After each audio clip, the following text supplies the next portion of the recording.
Assalamualaikum warahmatullahi wabarakatuh. Selalu saja kita memuji Tuhan kita Allah, zat yang paling pantas untuk dipuji, dicintai, ditunduki dan ditakuti. Satu-satunya zat yang telah menciptakan, mengurus, mengawasi semua yang di langit, semua yang di bumi dan semua yang di kedalaman lautan. Ilmunya meliputi segala sesuatunya. Tidak beranak dan tidak diperanakkan dan tidak ada sekutu bagian dalam setiap kegiatannya. Dia telah menggantungkan segala kebutuhan kita dengan kalimat sederhana dan penuh dengan berkah. Alhamdulillah. Maka sangat wajar di setiap awal aktivitas ataupun selesai dari aktivitas kita, kita selalu mengucapkan kalimat ini. Selanjutnya kita panjatkan salam hormat kita, penuh dengan cinta, rindu, penghormatan kepada manusia terbaik yang telah dipilih oleh Sang Pencipta Allah menutup risalah kenabian dan kerasulan. Manusia telah disempurnakan jalur nasabnya, ilmunya, fisiknya, sukses dalam kehidupan dunianya dan juga di akhiratnya. Demikianlah orang-orang yang mengikutinya pasti juga akan mendapatkan kesuksesan.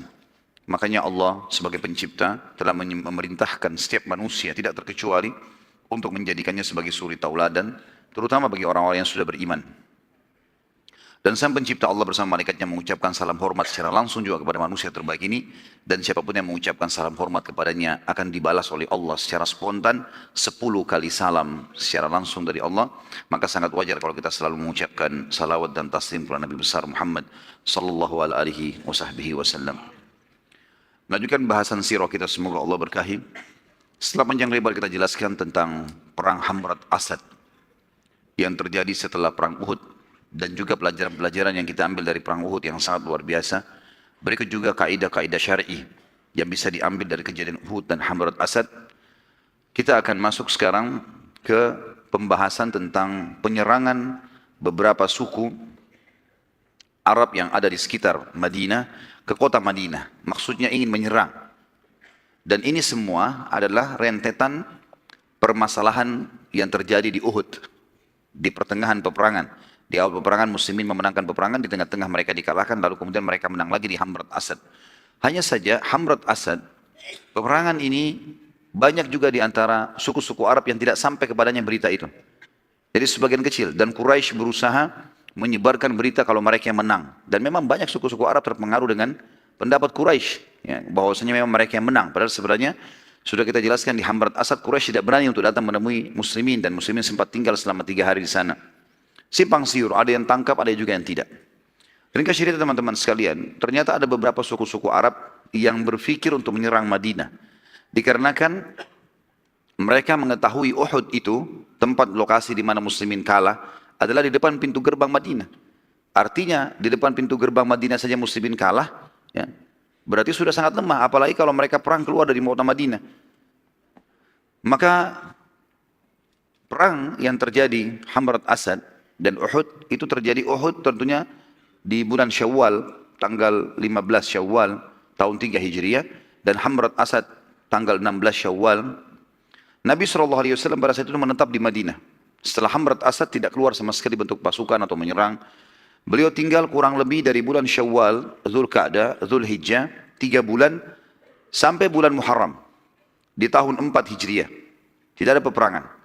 Nabi SAW fokus menyampaikan wahyu kepada para sahabat dari hukum-hukum syari yang turun pada saat itu. Sampai akhirnya baginda Nabi SAW mendengarkan teman-teman sekalian ada beberapa suku-suku Arab yang tamak untuk menyerang Madinah. Dan suku yang paling pertama ingin menyerang Madinah namanya suku As'ad bin Khuzaimah. Dan saya sudah bilang tadi, bahasan kita di pagi hari, bagaimana orang-orang Arab itu, kalau ada di antara mereka yang memiliki kelebihan fisik, ya, harta, keturunan, maka bisa ternisbatkan nama suku kepadanya. Maka ini nama orang Asad bin Khuzaimah, tapi karena dia orang yang kaya raya, punya keturunan banyak segala macam, akhirnya terbentuklah nama suku darinya. Kemudian berkembanglah juga kepada anak cucunya yang terus ya menjadi jumlah yang banyak, maka terbentuklah suku yang besar. Suku ini teman-teman sekalian dipimpin oleh seseorang yang bernama Tulaiha. Tulaiha dan adiknya, Tulaiha si kakak, adiknya namanya Salamah. Dua-duanya anaknya Khuwailid. Tulaiha ini perlu kita tahu juga, nanti dia akan mengaku sebagai seorang nabi. Salah satu yang mengaku nabi di Jazirah nanti, nabi palsu tentunya, Tulaiha ini. Hanya saja dari 3 orang yang mengaku nabi, Tulaiha bin Khuwailid, ini nantinya taubat dia. Masuk Islam dan dia taubat. Bahkan dia termasuk salah satu dari pasukan Umar bin Khattab yang menuju ke Qadisiyah, memerangi Persia bersama Sa'ad bin Abi Waqqas radhiyallahu anhu ajma'in. Kemudian ada Aswadul Unsi nanti terbunuh, dan juga ada Musailamah al-Kadzdzab juga terbunuh setelah mereka mengaku sebagai nabi palsu. Saudara seiman, berita akan menyerangnya Tulaiha ke Madinah ini didengar oleh baginda Nabi SAW, dan beliau akhirnya mengirim mata-mata ke sana. Dengan segera Nabi SAW menyiapkan pasukan yang kita sudah sebutkan dan sering kita sebutkan dengan istilah Sariyah. Masih ingat ya? Sariyah adalah jumlah 3 orang sampai 100 maksimal, namanya Sariyah. Kalau lebih dari 100 maka dikatakan Jaish, pasukan dalam bahasa Arab. Tapi kalau di bawah dari 100 namanya Sariyah. Nabi SAW menyiapkan Sariyah yang dipimpin oleh Abu Salamah. Riwayat lain mengatakan Abu Talha. Ada 2 riwayatnya. Dengan kekuatan kurang lebih antara 100 orang, ada riwayat yang mengatakan 150 orang, ada pasukan tambahan. Mereka menyerang ke suku As'ad sebelum mereka atau suku As'ad menyerang Madinah. Dan ternyata dalam kondisi mereka tidak sadar suku As'ad ini akan diserang, mereka lalai dan setelah sholat subuh berhasil diserang oleh Abu Talha dan berhasil mengalahkan suku As'ad, yang akhirnya membatalkan niat mereka untuk mendatangi Madinah. Dan tentu Abu Talha, yang lebih tepatnya karena ada 2 riwayat, ada Abu Salamah, tapi kita ambilnya riwayat yang paling kuat Abu Talha radhiyallahu anhu yang sempat terluka parah di perang Uhud, itu diutus oleh Nabi SAW jadi pimpinan sini, dan dia pada saat pulang dari menyerang suku Asad ini, dia pun mati terbunuh syahid dan lukanya di medan perang. Dan juga ulama mengeluarkan sebuah hukum, siapapun yang telah ikut berperang kemudian terluka di medan perang lalu dia pulang ke kampungnya atau ke kotanya dan dia mati kena luka, itu terhitung syahid.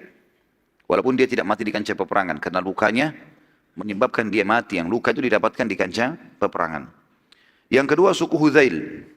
Kalau masih ingat tadi ada seseorang yang diutus oleh Quraisy untuk menakut-nakuti muslimin, ya, itu dari suku Hudzail.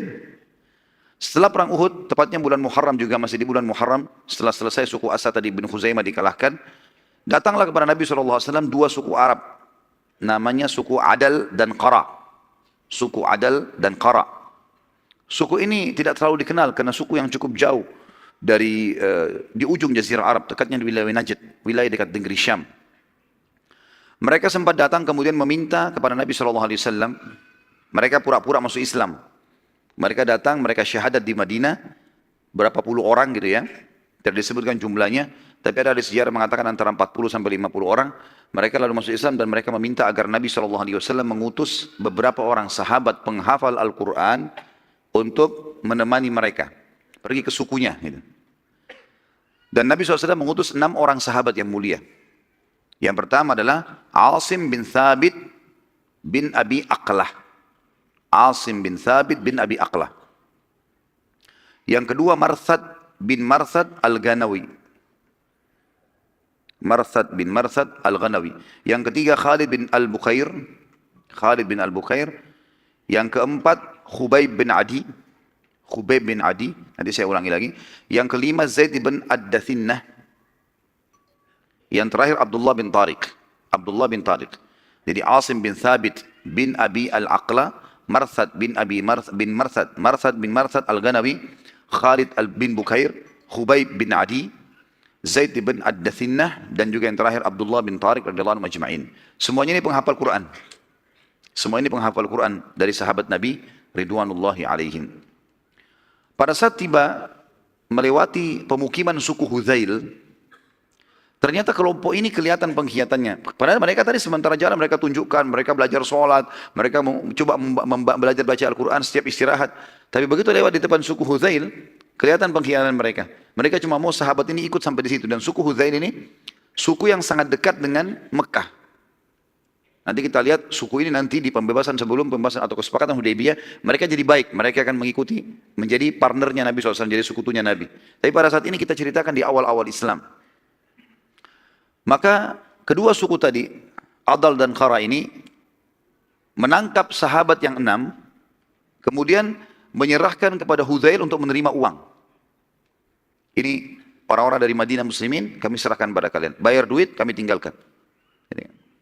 Dan Hudzail memang sudah menawarkan kepada Quraisy, hai Quraisy, kalau kami tawan orang Islam, apa kalian mau tebus? Ada kalau orang muslim dari Madinah kami tangkap, kami serahkan kalian, mau tebus nggak? Orang Quraisy bilang bawa, siapa saja. Dan kalau kalian bawa, kami bayar berapa saja untuk membalas dendam karena ada di antara mereka yang sempat terbunuh kerabatnya di perang Badr. Maka akhirnya suku Hudzail pun mengepung sahabat tadi.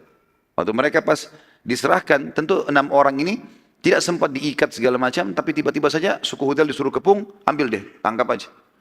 Dari 6 orang sahabat ini teman-teman sekalian, ada 3 orang yang menolak untuk menyerahkan diri. Itu adalah Asim, yang tadi yang pertama kita sebutkan, Marthad, dan Khalid bin Al-Bukair. 3 sahabat ini menolak untuk menyerahkan diri, dan ketiganya berkata, demi Allah kami tidak akan membuat perjanjian dan kesepakatan dengan kaum musyrikin. Enggak ada akad di sini. Karena kan mereka bilang, orang-orang Hudzail mengatakan, sudahlah, kami tidak mau membunuh kalian, enggak usah melawan, serahkan diri, kami hanya serahkan kalian kepada Quraisy, kami mau duit, mau harta. Ternyata 3 orang ini nolak, enggak mau. Akhirnya mereka menghunuskan pedang dan mereka berperang.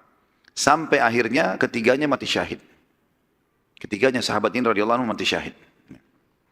Maka tersisa 3 orang yang lain, yang 3 orang ini menyerahkan diri. Zaid ibn Dathinnah, dari Khubayb ibn Adi, dan juga Abdullah bin Tariq. 3 orang ini menyerahkan diri. Ditawanlah. Hudzail membayar kepada 2 suku tadi, Adi dan Qara ini. Kemudian Hudzail membawa ketiga orang ini, maksudnya membawa ke Mekah untuk diserahkan. Pada saat tiba di lokasi namanya lintasan Zahran, artinya sebuah padang pasir sering dilintasi oleh para kafilah-kafilah. Abdullah bin Tariq radhiyallahu anhu sempat melepaskan tali ikatan dan akhirnya dia melawan sendiri. Dia melawan sendiri sampai akhirnya berhasil meloloskan diri, berhasil melawan tapi terbunuh syahid juga. Jadi sekarang tinggal 2 sahabat. Tinggal Zaid ibn Dathinnah dan juga Khubayb bin Adi. Kedua sahabat ini dijual ke Mekah. Khubayb bin Adi radhiyallahu anhu dibeli oleh Hujair. Yang membeli dia Hujair ibn Ahab atau bin Ihab At-Tamimi. Siapa Hujair ini teman-teman sekalian yang membeli Khubayb? Hujair adalah saudaranya Al-Harith bin Amir bin Naufal. Al-Harith bin Amir bin Naufal. Ya, jadi Khubayb bin Adi dijual ke seseorang bernama Hujair bin Ihab At-Tamimi. Hujair bin Ihab. Hujair bin Ihab ini sengaja membeli ya, Khubayb karena dia adalah saudaranya Al-Harith. Namanya saudaranya Hujair yang membeli si Khubayb ini adalah Al-Harith bin Amir bin Nufail. Ini adalah orang yang dibunuh oleh Khubayb di Uhud. Jadi ternyata Khubayb bin Adi radhiyallahu anhu sahabat Nabi ini sempat membunuh seseorang di Uhud namanya Al-Harith bin Amir bin Nufail. Ini adalah saudaranya Hujair. Makanya Hujair sengaja membeli Khubayb untuk dia bunuh, balas dendam. Kemudian Zaid bin Dathinnah dibeli oleh Safwan bin Umayyah bin Khalaf. Safwan bin Umayyah bin Khalaf. Kalau antum masih ingat di perang Badar, Umayyah bin Khalaf termasuk yang terbunuh bersama Abu Jahal. Ya. Dan anaknya Umayyah bin Khalaf namanya Safwan menjadi pengganti ayahnya jadi kepala suku di Mekah. Dia bilang, dia iklankan siapa saja yang menyerahkan kepada saya muslim. Siapa saja muslim, maka saya akan bayar berapa saja dan saya akan bunuh. Sebagai ganti karena ayahnya terbunuh di perang Badar. Kedua sahabat ini akhirnya dibunuh. Dan keduanya mati syahid. Keduanya mati syahid. Suku Hudzail pada saat menyerahkan Asim, maka suku Hudzail sempat membunuh Asim. Ingatkan tadi 3 orang yang sempat melawan, diantaranya Asim. Asim ini waktu berperang melawan, dia dengan 2 orang temannya, 3 orang akhirnya terbunuh awal, karena 3 orang ditawan, 3 orang melawan awal. Asim salah satunya. Waktu mereka membunuh Asim, dan mereka memotong kepalanya Asim. Memotong kepala Asim dilepaskan, mereka niatnya ingin menjual kepala Asim kepada seorang wanita bernama Sulafa ya. Ada Sulafa dan mengatakan Sulaifa. Namanya Sulafa binti Sa'ad. Ya. Sulafa binti Sa'ad. Ya. Ini sempat hadir di Uhud. Dan dia sempat menyaksikan 6 orang saudaranya yang memegang bendera sempat dibunuh oleh Hamzah, Ali, dan juga Asim.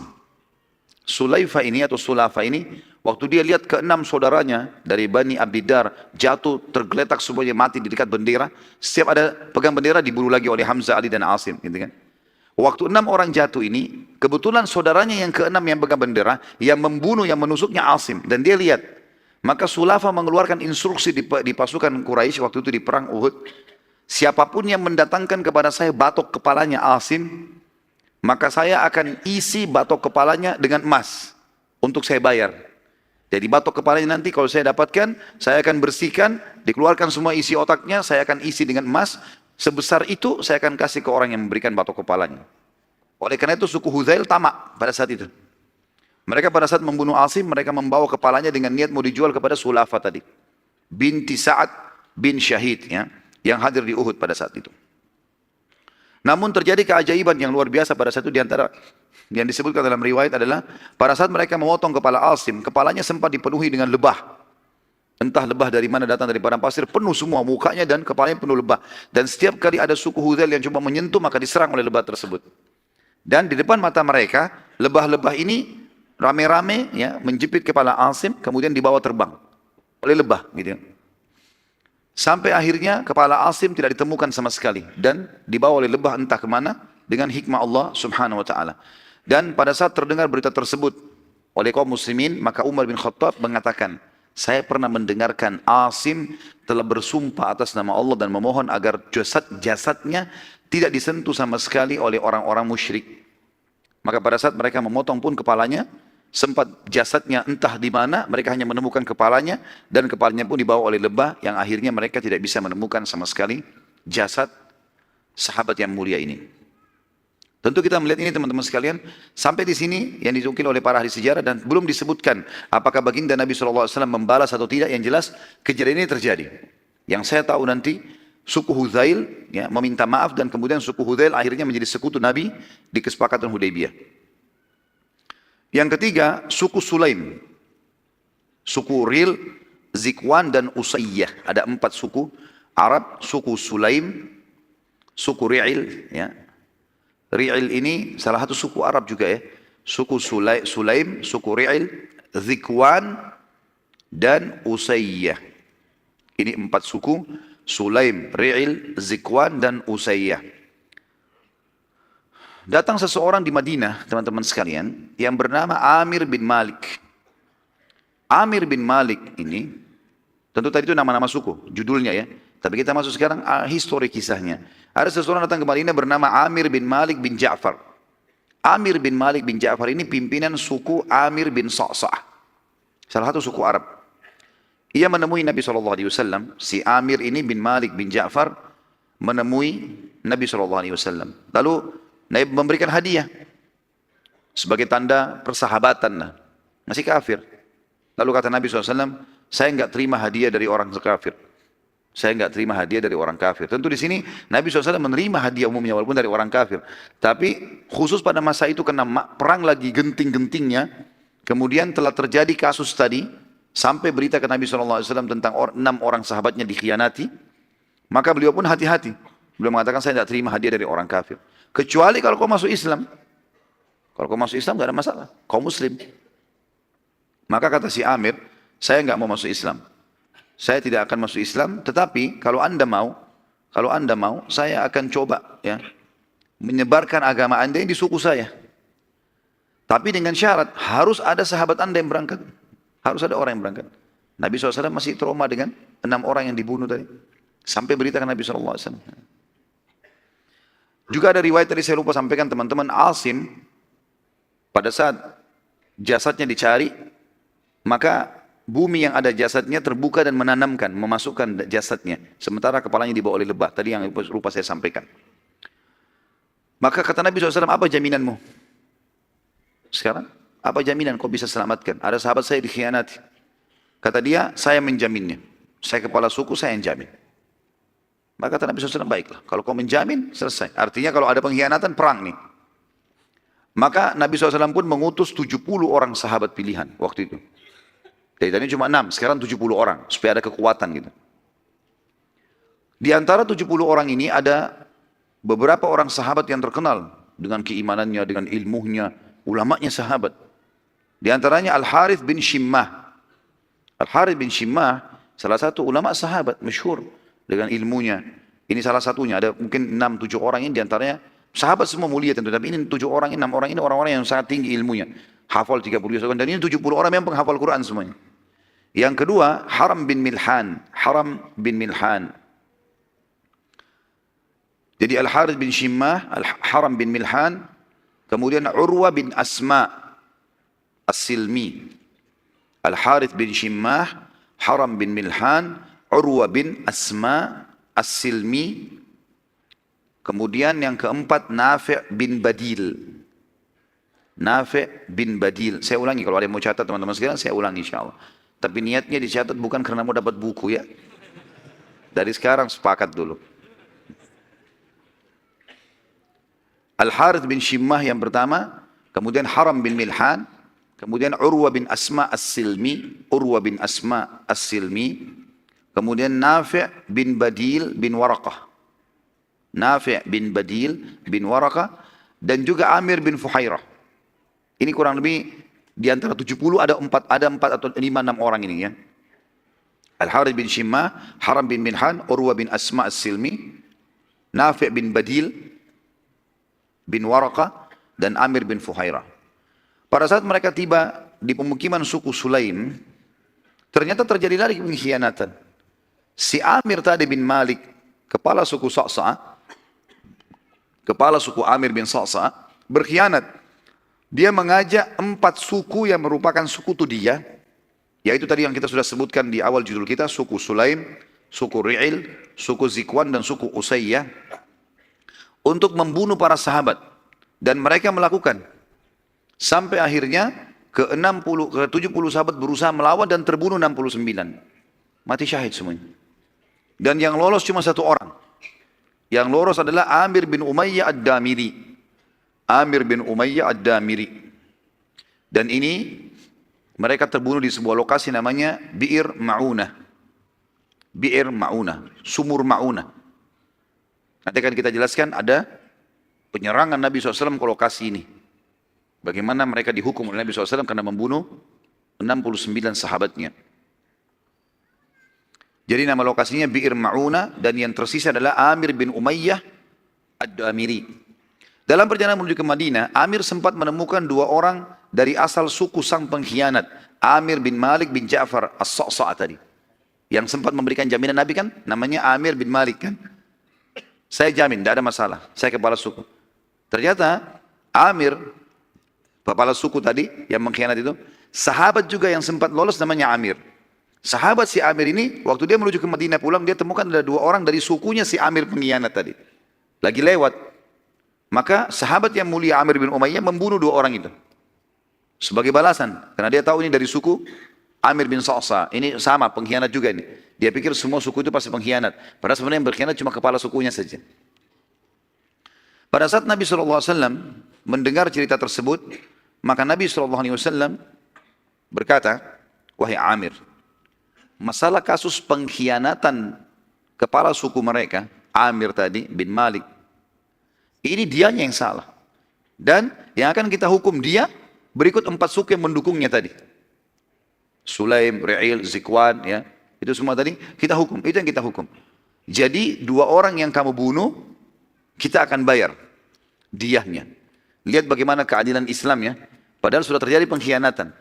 Karena ada sahabat Nabi SAW membunuh dengan tidak sengaja, salah, maka Nabi SAW mau membayar itu. Lalu Nabi SAW sempat melakukan pada saat itu kunut nazilah sebulan. Subuh, duhur, asar, maghrib, isya, membaca kunut. Semuanya memohon kepada Allah agar ke-4 suku ini dibinasakan oleh Allah selama sebulan penuh. Dan di sini keluar sebuah hukum tentang adanya kunut nazilah, di mana pada saat muslimin terdesak, ada masalah yang mereka hadapi, mereka boleh memohon kepada Allah agar diberikan kemenangan. Dan pada saat itu Allah Subhanahu wa taala mengabulkan doa Nabi SAW sehingga ke-4 suku itu terkutuk dan mereka akhirnya banyak yang binasa dan ditimpa banyak penyakit. Ya. Tersisa sekarang teman-teman sekalian, pada saat Nabi SAW mau membayar dia 2 orang dari suku Amir yang dibunuh oleh Amir tadi sahabat ini, maka beliau pikir kalau dikirim diyahnya ke sana, nanti bisa dibunuh lagi sahabat. Bagaimana caranya? Dicarilah di Madinah, suku Madinah yang merupakan sekutunya suku Amir bin Sa'sa'. Siapa? Ditemukan suku Yahudi, namanya suku Nadir. Dan kita sudah pernah sebutkan ada 3 suku di Madinah, Yahudi, Qainuqa, Nadir, dan Quraidah. Suku Nadir teman-teman adalah sekutunya suku Amir bin Sa'sa'. Nabi SAW ingin niat memberikan diyahnya dua orang yang terbunuh ini kepada Bani Nadir, nanti mereka yang kasih kepada suku Amir. Supaya jangan lagi ada sahabat yang dibunuh gitu. Pada saat itu Nabi SAW mendatangi sendiri pemukiman suku Nadir. Mendatangi sendiri pemukiman suku Nadir dan menyampaikan hajatnya. Kalau kami telah terjadi begini dan begitu dan kami akan menitipkan diyahnya. Tolong selesaikan. Ternyata suku Nadir pada saat itu mengatakan baiklah kami akan terima. Gitu kan. Kami akan terima. Tapi kamu tunggu sebentar hai Muhammad. Waktu itu Nabi SAW lagi kebetulan di jalan pemukiman mereka karena zaman dulu setiap suku punya benteng sendiri. Saya pernah jelaskan tentang keadaan tiga suku Yahudi, Nadir, Qainuqa dan Quraidah ini. Semuanya punya benteng, di dalam benteng ada pemukiman mereka, ada pasar, ada sumur, ada peternakan. Seperti satu kota sendiri, jadi kota di dalam kota gitu. Suku Nadir, waktu Nabi SAW datang ke sana, mau mengantarkan diyah denda, dua orang yang dibunuh oleh sahabat tadi, disuruh tunggu oleh orang-orang Yahudi. Dan Nabi SAW menunggu di salah satu rumah mereka. Ditemani waktu itu oleh Abu Bakar, Umar, ya, sahabat-sahabat Nabi yang mulia, Ali bin Abi Thalib. Tiga orang sahabat ini mendampingi Nabi SAW. Dan Nabi duduk bersandar di salah satu rumah mereka. Ternyata orang-orang Yahudi berkata satu sama yang lain, sungguh kalian tidak akan pernah mendapatkan kesempatan untuk membunuh Muhammad lebih baik daripada ini. Siapa yang naik ke atas rumah yang tempat dia sekarang lagi ada, kemudian dilemparkan batu ke bawah, biar Muhammad kena batu dan mati. Begitu pemikiran orang-orang Yahudi pada saat itu. Maka ada satu orang Yahudi yang pada saat itu bernama Amr bin Jahash. Amr bin Jahash bin Ka'ab. Namanya dia, Amr bin Jahash bin Ka'ab. Amr bin Jahash ini berkata, aku. Lalu dia pun ya, membawa batu besar, kemudian mutar dari belakang rumah itu. Dia masuk dari pintu belakang rumah, dia pamit sama pemilik rumahnya, lalu dia ceritakan kisahnya, lalu dia naik ke atas. Begitu dia naik ke atas dan dia tinggal mau menjatuhkan batu, wahyu turun. Mereka lupa kalau ini adalah Rasulullah SAW. Jibril datang menyampaikan, hai Muhammad, di atas kepalamu sekarang ada orang Yahudi bernama Amr ini mau melemparkan batu. Nabi SAW, tentu Abu Bakar sama Umar sama Ali nggak tahu itu. Karena Jibril berbicara dengan Nabi, mereka tidak tahu. Maka Nabi SAW tiba-tiba berdiri, lalu meninggalkan rumah tersebut dengan tidak ada sama sekali gerakan seakan-akan ada kaget atau marah, enggak. Santai saja. Dan biasanya Nabi SAW kalau begini berarti punya hajat mau ke kamar kecil. Para sahabat pahamnya begitu. Jadi kalau Nabi SAW berdiri tanpa sebab, berarti ada hajat mau ke kamar kecil biasanya. Kalau selain kamar kecil biasanya Nabi sampaikan. Seperti itulah. Nabi SAW berdiri. Waktu Nabi berdiri, Abu Bakar, Umar sama Ali nunggu. Enggak ada juga yang tiba-tiba nanya Nabi mau kemana anda ya Rasulullah, enggak ditanya. Karena lama menunggu, Abu Bakar, Umar dan Ali berpikir, kemana Rasulullah? Kok lama ini? Enggak balik-balik. Lebih baik kita lihat keadaannya. Mereka keliling di sekitar padang pasir yang biasa dipakai untuk kalau kita mungkin WC umum, enggak ada. Lalu mereka kembali ke Madinah, mereka kaget ternyata Nabi SAW sudah membentuk pasukan. Sudah dimotivasi pasukan, terbentuk pasukan besar. Lalu Abu Bakar tanya, ya Rasulullah ada apa? Kata Nabi SAW begini ceritanya. Bahwasanya orang-orang ini sebenarnya berusaha membunuhku. Ada seseorang bernama Amr naik di atas guma, mau lempar batu, dan kalau saya tunggu sebentar, beberapa saat saja sudah dilemparin batu itu. Wahyu menyampaikan kepada saya, dan ini harus dihukum. Maka Abu Bakar, Umar dan Ali pun radhiyallahu anhum bergabung di pasukan, dan akhirnya Nabi SAW mengepung benteng suku Nadir selama 15 hari. Subhanallah, selama 15 hari ini sebenarnya suku Nadir merasa bersalah dan mau menyerahkan diri kepada Nabi SAW. Tapi apa yang terjadi? Beberapa orang-orang munafik mendatangi suku Yahudi ini. Pimpinan mereka yang sudah masyhur, Abdullah bin Ubay bin Salul, kemudian ada sahabatnya bernama Wadi'ah. Ini juga seorang munafik. Kemudian ada Malik bin Qawqal. Ini juga orang munafik. Ya. Dan ada Suwaid. Ada 5 orang ini. Ada Suwaid dan ada Dais. Ya. Ada 5 orang munafik. Abdullah bin Abi Salul, Wadi'ah, kemudian Malik bin Qawqal, Suwaid dan Dais. Mereka berlima mendatangi bentengnya suku Nadir dan berkata, sudahlah, jangan nyerahkan diri. Kami membela kalian. Kalian tahu kan siapa kami? Saya orang-orang munafik. Kami bukan muslim, kami akan bela kalian, tidak usah khawatir. Kami juga punya pasukan, disebutkanlah pasukan kami begini, namanya si fulan, kalian tahu si fulan, si fulan, si fulan. Di Madinah mereka saling tahu, ini orang munafik semua. Kami siap membela kalian, kalau kalian diperangi, kami akan memerangi juga muslimin. Kalau kalian mati, kami mati bersama kalian. Tadinya suku Nadir ini khawatir gitu kan. Mereka menyerahkan diri, tapi karena motivasi dari orang-orang munafik ini, akhirnya mereka tidak jadi. Mereka tidak jadi menyerahkan diri dan mereka akhirnya mau melawan. Sampai akhirnya ya, Mereka dikepung 15 hari dan ternyata dalam 15 hari itu pun setelah orang-orang yang munafik ini keluar sama sekali mereka tidak mengirim bantuan, tidak ada beritanya gitu kan. Akhirnya mereka menyerahkan diri dan ini sifatnya orang munafik. Orang munafik subhanallah biasa gitu. Sama kaum muslimin benci, sama orang kafir penjilat. Ya, dan dusta semua hidupnya. Dan kita tahu surah An-Nisa menjelaskan masalah itu. Surah An-Nisa, surah nomor 4 ayat 138. Dimulai dari 138. Pernah saya bacakan ayat ini, tapi saya bacakan lagi. A'udzubillahi minasyaitonirrajim. Basyiril munafiqina bi anna lahum adzaban alima. Sampaikanlah berita ya bahwasanya orang-orang munafik itu akan mendapatkan siksa yang pedih.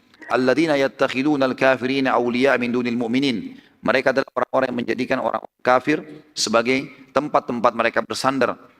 Ayabtaguna indahumul izzata fa innal izzata lillahi jami'an. Mereka mengira bahwasanya orang-orang kafir itu punya kemuliaan sehingga mereka berusaha menjilat di situ, mau mendekat, padahal semuanya kemuliaan di sisi Allah.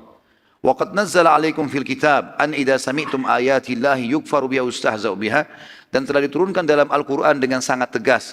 Kalau kalian dengarkan ayat-ayat Allah diolok-olok ya, maka jangan kalian duduk fala taqudu ma'ahum, jangan kalian duduk bersama mereka hatta yakhudu fi haditsin ghairi, sampai mereka mengalihkan pembicaraan ke yang lain. Innakum idza mithluhum, kalau kalian ikut-ikutan sama orang-orang munafik itu, orang-orang kafir itu, maka kalian sama saja dengan mereka. Innallaha jami'ul munafiqina wal kafirina fi jahannam jami'a. Sesungguhnya Allah pasti akan mengumpulkan orang-orang kafir dan orang munafik dalam neraka jahanam bersama-sama. Sifat orang munafik disebutkan, alladzina yatarabbasuna bikum, yaitu orang-orang yang selalu mencari kejadian-kejadian untuk kalian atau terhadap kalian hai kaum muslimin. Fa in kana lakum fathun minallah, kalau kalian dapat kemenangan dari sisi Allah, qalu, orang-orang munafik berlumba-lumba berkata, alam nakum ma'akum, bukankah kami juga umat Islam sama dengan kalian? Kami kan juga namanya si fulan, orang muslim. Ya. Wa in kana lil kafirin nasib, dan kalau seandainya orang kafir yang mendapatkan kemenangan, qalu alam nastahwid alaikum, bukankah kami telah memenangkan kalian? Wa namna'kum minal mu'minin, dan kami melarang karena menahan kalian dari orang-orang beriman. Lalu mereka mengatakan, ya, bukankah kami telah memenangkan kalian dari kaum mukminin dan juga kami menahan kalian, kami telah memenangkan kalian dan kami menahan kalian dari orang-orang beriman. Fallahu yahkum bainahum yaumal qiyamah, Allah akan menghakimi di antara mereka pada hari kiamat. Walan yaj'alallahu lil kafirin 'alal mu'minina sabila, Allah tidak akan mungkin memberikan orang-orang kafir untuk memusnahkan orang mukmin secara keseluruhan. Innal munafiqina yukhadi'un Allah wa khadi'uhum. Orang-orang munafik berusaha menipu Allah, seakan-akan Allah tidak tahu tentang keadaan mereka. Padahal Allah sedang menipu, membalas tipu muslihat mereka. Wa idza qamu ila sholati qamu kusala. Mereka kalau bangun salat mereka sangat malas. Yura'unan nas, kalaupun mereka salat mereka hanya ingin pujian manusia. Wa la yadhkurunallaha illa qalila. Mereka tidak pernah berzikir kepada Allah kecuali sedikit sekali. Mudabdzabina baina dzalik, mereka bingung antara kafir dan keimanan. La ilaha ula'i wa la ilaha ula. Mereka tidak menjadi orang beriman, tidak juga menjadi orang kafir. Wa may yudlilillahu falan tajid lahu sabila. Siapa yang telah Allah sesatkan maka kalian tidak akan dapatkan petunjuk baginya. Lalu kemudian sebagai penutup teman-teman, dan kita break untuk sholat dulu insyaallah. Ternyata di sini semua yang mereka sampaikan kepada orang-orang Yahudi bohong dan dusta. Tidak ada dukungan, juga tidak ada bantuan dari mereka. Yang akhirnya Allah Azza wa Jal memasukkan rasa takut dalam hati suku Nadir, dan mereka meminta perdamaian dengan Nabi SAW. Dan insya Allah kita akan sampaikan atau lanjutkan sebentar lagi bahasan kita. Subhanakallahumma bihamdika, asyhadu an la ilaha illa anta astaghfiruka wa atubu ilaik. Wassalamualaikum warahmatullahi wabarakatuh. Assalamualaikum warahmatullahi wabarakatuh. Alhamdulillah, wassalatu wassalamu ala rasulillah. Segala puji bagi Allah subhanahu wa ta'ala. Juga salawat dan taslim kepada Nabi besar Muhammad sallallahu alaihi wasallam. Tadi kita sudah sampai masalah suku Nadir. Di mana mereka akhirnya menyerahkan diri kepada baginda Nabi SAW setelah 15 hari dikepung. Dan setelah ternyata terbukti kebohongan orang-orang munafik yang katanya mau membela mereka. Dan memang ini sudah menjadi sebuah tradisi dari orang-orang munafikin, mereka selalu memusuhi Islam dan mereka selalu menjilat dan menipu orang-orang kafir. Juga sudah kita bacakan beberapa ayat Al-Quran dalam surah An-Nisa yang menjelaskan masalah ciri-ciri khasnya orang-orang munafik itu.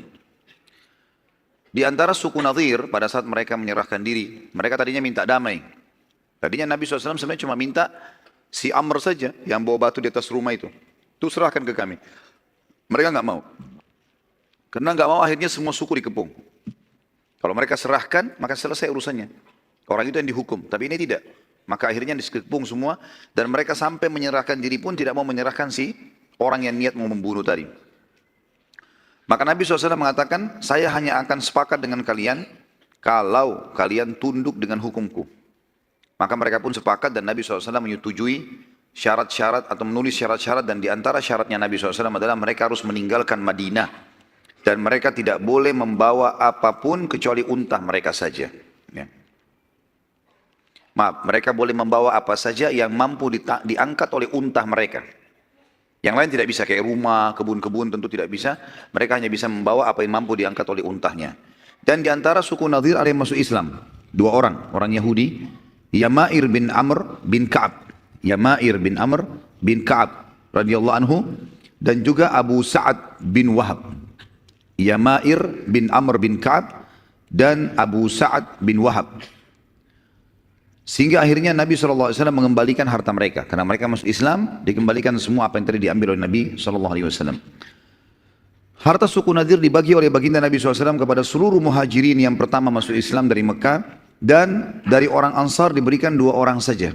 Sahal bin Hunayf dan Syammah bin Kharashah atau Abu Dujana. 2 orang sahabat Nabi dapat ghanimah dari orang-orang Ansar, cuma 2 orang.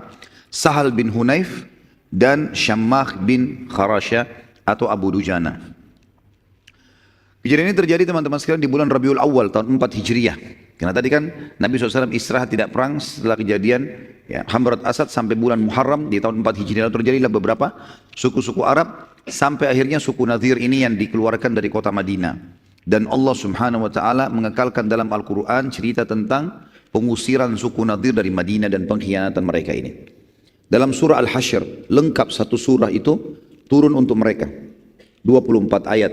Dan bagi teman-teman yang mau menghafal surah-surah, ya, untuk menambah hafalan surah, termasuk surah ini mulia ini. Karena surah ini tidak panjang ya, 24 ayat dan menceritakan tentang kejadian mereka. Saya akan bacakan. A'udzu billahi minasyaitonir rajim. Surah Al-Hasyr, surah nomor 59 ayat 1 sampai ayat 24. Sabbaha lillahi ma fis samawati wa ma fil ardi wa huwal azizul hakim. Telah bertasbih kepada Allah semua yang ada di langit dan di bumi, dan dialah yang maha perkasa lagi maha bijaksana. Ayat ini turun kejadian pengusiran suku Nadir pada saat mereka dikepung 15 hari itu. Lalu Allah mengatakan, huwallazi akhrajal ladina kafaru min ahlil kitabi min diyarihim li awwalil hasyr ma dhanantum an yakhruju wa dhannu annahum mani'atuhum husunuhum min Allahi fa'atahumullahu min haitsu lam yahtasibu wa kadzaba fi qulubihim ar-ru'b yukhribuna buyutahum bi aydihim wa aydil mu'minina fa'tabiru ya ulil absar. Dialah Allah yang telah mengeluarkan orang-orang kafir dari ahli kitab, dari kampung-kampung mereka, maksudnya benteng mereka, pada saat pengusiran yang pertama. Yang dimaksud adalah orang-orang Bani Nadir, karena mereka yang mula-mula dikumpulkan dan diusir dari kota Madinah. Kalian sempat menyangka, hai muslimin, bahwasanya mereka tidak akan keluar, ya. Dan mereka pun yakin bahwasanya benteng-benteng mereka dapat mempertahankan mereka dari siksa Allah. Maka Allah mendatangkan kepada mereka hukuman dari arah yang mereka tidak sangka-sangka, dan Allah memasukkan ketakutan dalam hati mereka. Mereka merusak rumah-rumah mereka dengan tangan-tangan mereka sendiri dan tangan orang-orang mukmin. Maka ambillah pelajaran dari kejadian itu, hai orang-orang yang mempunyai wawasan atau akal. Jadi ayat ini, ayat nomor 2 ini yang paling tegas menjelaskan masalah keadaan mereka. Jadi waktu Nabi SAW mengatakan kalian harus diusir dari Madinah, sepakat keluar, kalau enggak dibunuh. Dan hanya boleh bawa barang yang dinaikkan di atas unta saja. Rupanya karena mereka sakit hati, mereka sempat merusak rumah-rumah mereka dengan tangan mereka sendiri. Maksudnya supaya tidak dipakai oleh muslimin, gitu kan? Ternyata di antara muslimin ada yang datang membantu mereka ngurusin rumahnya. Nanti kita tidak butuh rumah kalian kok. Tidak butuh, keluar saja gitu. Allah mengatakan ambil pelajaran dari situ. Suku Nadir ini teman-teman sekalian memiliki di dalam benteng itu sekitar 1000 personil perang, ahli perang, prajurit, dan mereka masih mempunyai sekian ribu orang yang memang bukan personil perang tapi bisa dipakai tenaganya. Yang mengepung mereka hanya segelintir berapa ratus sahabat bersama Nabi SAW. Tapi Allah mendatangkan ketakutan-ketakutan pada mereka sehingga akhirnya mereka menyerahkan diri. Dan beginilah selalu keadaan peperangan muslimin. Kalau memang mereka ikhlas kepada Allah, walaupun jumlahnya lebih sedikit, pasti Allah berikan kemenangan. Ayat 3, walaula an kataballahu alaihimul jalaa la'adzabahum fid dunya walahum fil akhirati adzabun nar. Dan jika saja ya, atau jika tidaklah Allah, jika tidak karena Allah telah menetapkan pengusiran terhadap mereka, Benar-benar Allah akan mengadab mereka di dunia dan bagi mereka di akhirat azab neraka. Kalau bukan Allah mudahkan kalian mengusirnya hai muslimin, mereka tetap akan Allah siksa dalam benteng mereka.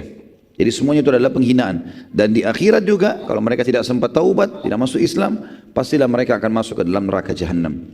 Dzalika bi annahum syaqqullaha wa rasulah wa man yushaqillaha fa innallaha syadidul iqab. Demikian itu karena mereka menentang Allah dan Rasulnya.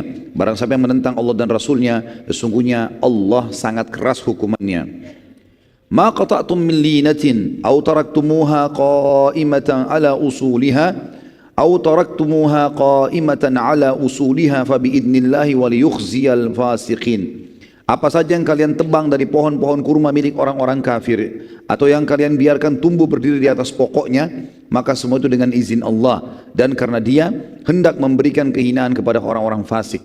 Perlu kita ketahui teman-teman sekalian, di luar bentengnya Bani Nadhir, karena dalam benteng kalau mereka tanam kebun kurma maka habis tempat, mereka butuh tempat tinggal, maka mereka beli tanah-tanah di sekitar Madinah di luar benteng dijadikan kebun-kebun, dan luas sekali kebun-kebunnya orang-orang Nadhir ini. Waktu mereka orang-orang Yahudi ciri khasnya suka sekali dengan harta. Mereka lebih cinta hartanya daripada diri mereka, keluarga mereka sendiri. Orang Yahudi siap mengorbankan istrinya, yang penting hartanya nggak hilang. Anak-anaknya juga siap, nggak ada masalah, yang penting jangan hartanya.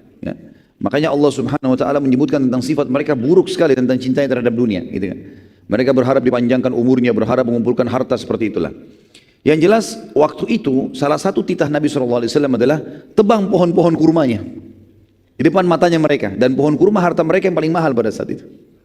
Maka mereka waktu lihat, mereka sebarin berita, hai Muhammad, kenapa ketebang pohon-pohon? Bukankah agamamu melarang untuk menebang pohon, gitu kan? Karena kan Nabi SAW kalau kirim pasukan pesan, jangan bunuh perempuan, jangan bunuh anak-anak, ya, jangan tebang pohon-pohon, kan gitu. Jangan bunuh hewan-hewan, nggak ada hubungannya. Jangan rusak fasilitas umum, ada larangan. Tapi Allah khusus menyebutkan tentang masalah pengepungan Bani Nadhir. Kata Allah, apa saja yang kamu tebang dari pohon kurma. Ya, kalau antum tidak ikuti sebabnya tadi ini, mungkin tidak tahu apa yang dimaksud oleh Allah di sini kan. Tapi di sini ternyata muslimin ada yang menebang pohon-pohon kurma, sehingga pada saat mereka lihat, mereka ketakutan orang Yahudi ini. Mereka takut hartanya hilang. Gara-gara ini salah satu faktor yang membuat akhirnya mereka menyerahkan diri.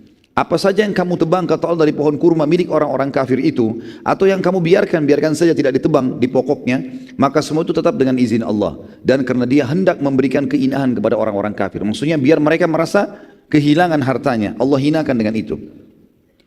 Kemudian di ayat ke-6-nya, wa ma afa Allahu ala rasulihi minhum fama aujaftum alaihi min khailin wala rikabin walakinna Allah yusallitu rusulahu ala man yasha wallahu ala kulli syai'in qadir.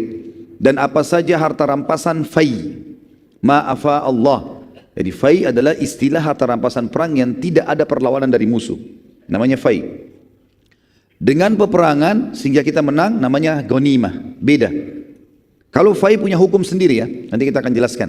Yang jelas Allah mengatakan di sini di ayat 6-nya, apa saja harta rampasan fai yang diberikan Allah kepada Rasul dari harta benda mereka, maka untuk mendapatkan itu kamu tidak mengerahkan seekor kuda pun dan tidak pula seekor unta pun. Tapi Allah yang memberikan kekuasaan kepada Rasulnya terhadap apa saja yang dikehendakinya.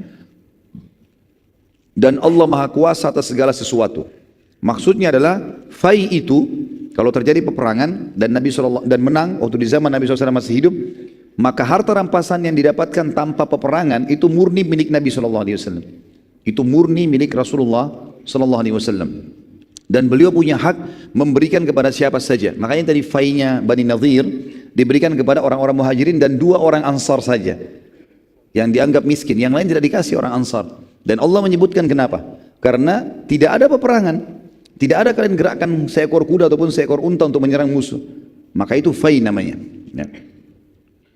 Lalu kemudian Allah mengatakan juga di ayat 7-nya, ma afa Allahu ala rasuli min ahlil qura fadillahi walir rasuli wadil qurba wal yatama wal masakin wa ibnis sabili kay la yakuna dulatan bainal agniya'i minkum wa ma ataakumur rasulu fakhudhu wa ma nahakum anhu fantahu wattaqullaha innallaha syadidul iqab.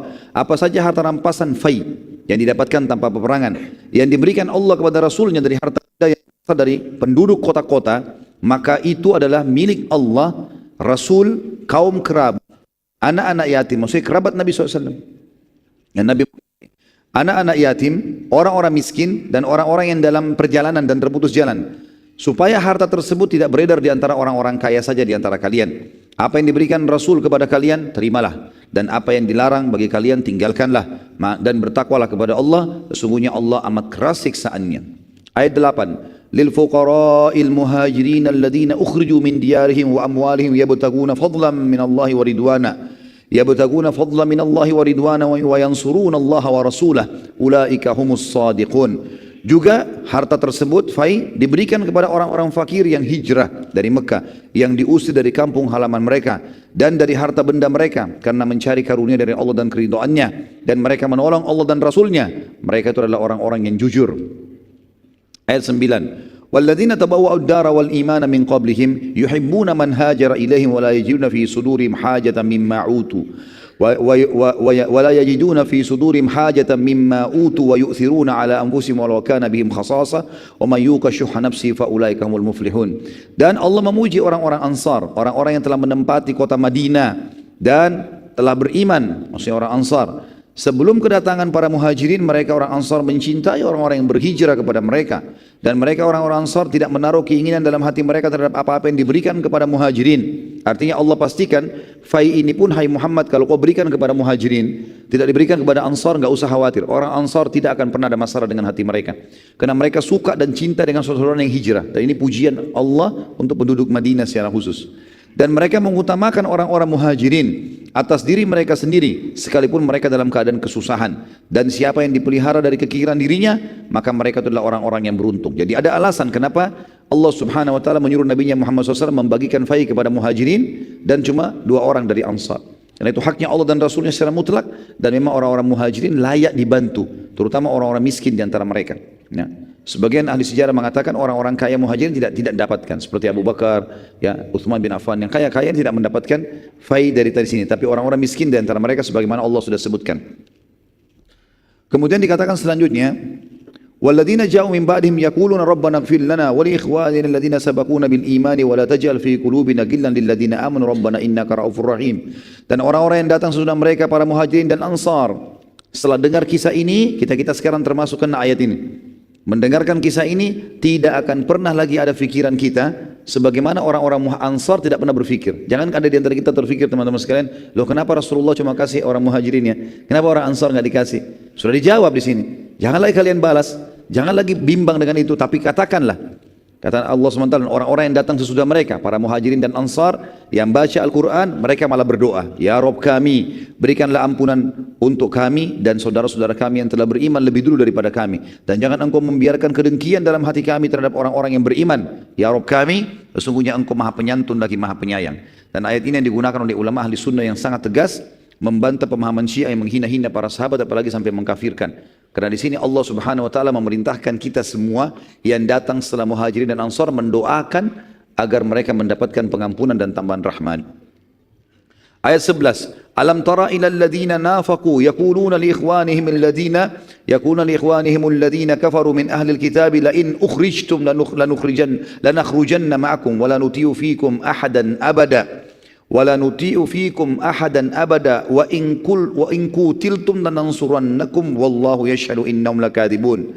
Ingatlah pada saat, ya, apakah kamu tidak memperhatikan, kata Allah, maaf, apakah kamu tidak memperhatikan orang-orang munafik yang telah berkata kepada saudara-saudara mereka dari orang kafir. Allah membongkar kedoknya 4 orang munafik tadi yang memberikan jaminan suku Nadhir, enggak apa-apa, enggak usah menyerahkan diri, kami akan tolong kalian. Allah bongkar kedok mereka. Apakah kamu tidak memperhatikan orang-orang munafik yang berkata kepada saudara-saudara mereka dari orang kafir, ahli kitab, di antara ahli kitab, sungguhnya jika kamu diusir, niscaya kami pun akan keluar bersama kalian, dan kami selama-lamanya tidak akan patuh kepada siapapun untuk menyusahkan kalian. Dan jika kamu diperangi, pasti kami akan membantu kalian. Dan Allah menyaksikan bahwa sungguhnya orang-orang munafik itu benar-benar pendusta. Ayat 12, la in ukhriju la yakhrujuna ma'ahum wa la in qutilu la yansurunahum wa la in nasaruhum la yuwallunna al-adbara thumma la yunsarun. Sesungguhnya jika mereka diusir, orang-orang ahli kitab tadi, orang-orang munafik itu tidak akan keluar bersama mereka, tidak mau diusir juga. Dan sesungguhnya jika mereka diperangi, niscaya mereka tidak akan menolong. Sesungguhnya jika mereka menolong pun, niscaya mereka akan berpaling, lari ke belakang, kemudian mereka tidak akan mendapatkan pertolongan. Ayat 13. La antum ashaddu rahbatan fi sudurihim min Allah, dzalika bi annahum qaumun la yafqahun. Sesungguhnya kalian sekalian hai orang beriman, dalam hati mereka, orang kafir dan orang munafik, lebih ditakuti daripada Allah. Dan yang demikian itu karena mereka adalah kaum yang tidak mengerti. Ayat 14. La yuqatilunakum jami'an illa fi quram sanatin aw min wara'i judur. Ba'suhum bainahum syadid tahsabuhum jami'an wa qulubuhum syatta dzalika bi annahum qaumun la yaqilun. Mereka tidak akan memerangi kalian hai orang-orang beriman dalam keadaan bersatu padu, kecuali dalam kampung-kampung yang berbenteng atau di balik tembok. Permusuhan di antara mereka, orang-orang Yahudi dan orang munafik itu sangat hebat. Jangan kita kira bahwasanya mereka bersatu. Kalian kira mereka itu bersatu, sedangkan hati mereka sebenarnya berpecah belah. Yang demikian itu karena sungguhnya mereka adalah kaum yang tidak mengerti. Ayat 15. Kamatsalil ladzina min qablihim qariba dzaku wabala amrihim walahum adzabun alim. Mereka adalah seperti orang-orang Yahudi yang belum lama ya sebelum mereka telah merasai akibat buruk dari perbuatan mereka dan bagi mereka azab yang pedih. Kalau antum masih ingat kisah tentang suku Bani Kainuqa. Bani Kainuqa, suku Kainuqa yang pernah ada seorang sahabat belanja di pasar mereka, kemudian dipermalukan oleh satu tokoh Yahudi, orang Yahudi, ditaruh dicantolin besi tajam, lalu waktu sahabat itu berdiri tercobek bajunya. Ya, kemudian lewat seorang sahabat Nabi, dia dipermalukan muslimin, lalu kemudian dibunuh si Yahudi pemilik toko, lalu sahabatnya dibunuh, dikeroyoki satu pasar. Sahabat sempat melapor ke Nabi SAW, ya Rasulullah begini-begini. Maka Nabi bentuk pasukan dikepung suku Kainuqa. Nabi minta itu yang bunuh yang muslim dibunuh, serahkan kepada kami. Mereka enggak mau, dikepung, diusir dari Madinah. Allah sebutkan, keadaan mereka orang-orang Nadir ini mirip dengan orang-orang Yahudi sebelumnya. Mereka lakukan kesalahan maka diusir juga gitu. Ayat 16-nya, kamatsali syaitani idz qala lil insani kfur falamma kafara qala inni bari'um mink. Qala inni bari'um minka inni akhafullaha rabbal alamin. Bujukan orang-orang munafik kepada orang kafir itu seperti bujukan syaitan. Ketika dia berkata kepada manusia, kafirlah kamu, maka tak kala manusia itu kafir, ia berkata, sungguhnya aku berlepas diri dari kalian, karena sungguhnya aku takut kepada Allah, Rabb semesta alam. Jadi orang-orang kafir itu sebenarnya, termasuk di Indonesia di mana-mana, kalau mereka tahu orang-orang munafik itu sebenarnya hanya menjilat saja, ini Allah bongkar kedoknya kepada kita. Kita umat Islam tahu siapa mereka. Nah, statusnya muslim, tapi jauh dari agama, benci dengan Islam. Tidak ada yang di zaman Nabi SAW tidak ada munafik diberikan jabatan. Enggak pernah pemimpin perang, enggak pernah diamalkan kota Madinah, enggak pernah Nabi suruh kumpulin zakat, enggak pernah Bapak. Nabi enggak pernah libatin mereka. Tapi Nabi sampaikan ke sahabat, ini orang-orang begini cirinya. Nanti setelah pembebasan kota Mekah kita lihat bagaimana Allah beberkan mempermalukan orang-orang munafik luar biasa. Sampai namanya Nabi sebut, si fulan munafik, si fulan munafik, si fulan munafik. Nabi sebut. Seperti itulah ya. Yang jelas orang-orang kafir kalau tahu ayat-ayat ini mereka pasti tahu. Tidak boleh mereka bekerjasama dengan umat Islam yang menjilat mereka. Karena pasti-pasti ini orang munafik. Orang muslim yang sejati tidak bakal kerjasama sama orang kafir dalam masalah-masalah seperti itu. Dikatakan di sini, di ayat 17-nya. Fakana akibatuhuma annahuma finnari khalidaini fiha wa dzalika jazaa'ul zalimin. Maka kesudahan keduanya, orang kafir dan orang munafik, pasti masuk ke neraka. Mereka kekal di dalamnya, demikianlah balasan bagi orang-orang zalim. Ayat 18, ya ayyuhalladzina amanu taqullaha wal tanzur nafsum ma qaddamat lighad wattaqullaha innallaha khabirum bima ta'malun. Hai orang beriman, bertakwalah kepada Allah, patuhlah terhadap perintahnya, tinggalkan larangannya, dan hendaklah setiap diri memperhatikan apa yang dia perbuat untuk hari esoknya, maksudnya akhiratnya, dan bertakwalah kepada Allah, sungguhnya Allah mengetahui apa yang kalian kerjakan. Ayat 19, wala takunu kalladzina nasullaha fa ansahum anfusahum ulaika humul fasiqun. Jangan kalian menjadi seperti orang-orang yang lupa kepada Allah, tidak mau mengenal Allah, tidak mau belajar, tidak mau mengetahui ya halal haramnya Allah, lalu Allah menjadikan mereka lupa kepada diri mereka sendiri. Mereka itulah orang-orang yang fasik. Ayat 20, la yastawi ashabun nari wa ashabul jannah humul faizun. Tidak akan pernah sama keadaan penghuni-penghuni neraka dengan penghuni-penghuni surga.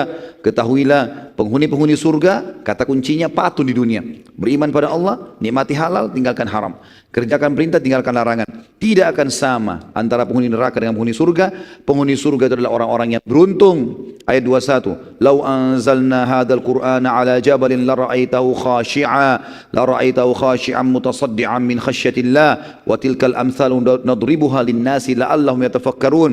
Kalau sekiranya Al-Quran ini maknanya adalah masih banyak orang yang ragu dengannya, tidak mau membaca, tidak mau menghafal, tidak mau memahami, tidak mau mengamalkan, Ketahuilah, Al-Quran yang kami turunkan ini, kalau diturunkan di atas sebuah gunung yang kokoh, pasti kamu akan melihat gunung itu tunduk terbelah, terpecah belah, disebabkan ketakutannya dengan firman Allah di situ. Karena Allah, perkataan Allah. Dalam perumpamaan-perumpamaan itu kami buat untuk manusia supaya mereka berfikir. Ayat 22. Wallahu alladzi la ilaha illahu alimul ghaibi wasyahadah warrahmanur rahim. Yang menurunkan Al-Quran, yang menurunkan syariat, yang telah mengutus Rasulullah Muhammad SAW adalah Allah. Tidak ada Tuhan selain Dia, yang mengetahui yang gaib dan yang nyata. Dialah yang maha pemurah lagi maha penyayang. Ayat 23. Wallahu alladzi la ilaha illa huwal malikul quddusus salamul mu'minul muhaiminul azizul jabbarul mutakabbir. Subhanallahi amma yusyrikun. Dialah Allah yang tidak ada Tuhan selain Dia, satu-satunya raja yang maha suci, yang maha sejahtera. Yang suci artinya tidak ada sama sekali hal-hal yang negatif. Allah ciptakan baik dan buruk, Allah selalu baik. Jujur dan dusta, Allah selalu jujur, makanya dusta dilarang. Ya. Pelit dan dermawan, Allah selalu dermawan, Allah selalu memberi, penyantun. Dan pelit dilarang, makanya Allah tidak mau, Allah ciptakan dan Allah larang untuk itu, supaya jadi penguji bagi hamba-hambanya. Itu namanya maha suci. Maha sejahtera, sejahtera artinya tidak pernah habis stoknya. Kalau orang, teman-teman sekalian, punya gaji, kalau mau beli apa-apa tunggu akhir bulan gaji dulu, atau tunggu pendapatan, atau tunggu keuntungan dagang, ini belum sejahtera. Sejahtera itu apa yang terjadi di benaknya langsung dia bisa beli dan tidak pernah habis. Baru kita katakan hidupnya sejahtera. Tapi tentu tidak sama Allah dengan makhluknya. Allah maha sejahtera, yang mengaruniai keamanan, yang maha memelihara dan maha perkasa. Bayangkan kalau alam semesta ini tidak dipelihara, bagaimana kacaunya ini, ya. Bagaimana dengan populasinya, kadar airnya, kadar udaranya, segala macam, luar biasa. Bagaimana Allah SWT merawatnya gitu. Saya subhanallah tadi siang duduk sama istri saya di restoran, kemudian pinggir laut, saya sempat bilang, coba lihat bagaimana kuasanya Allah.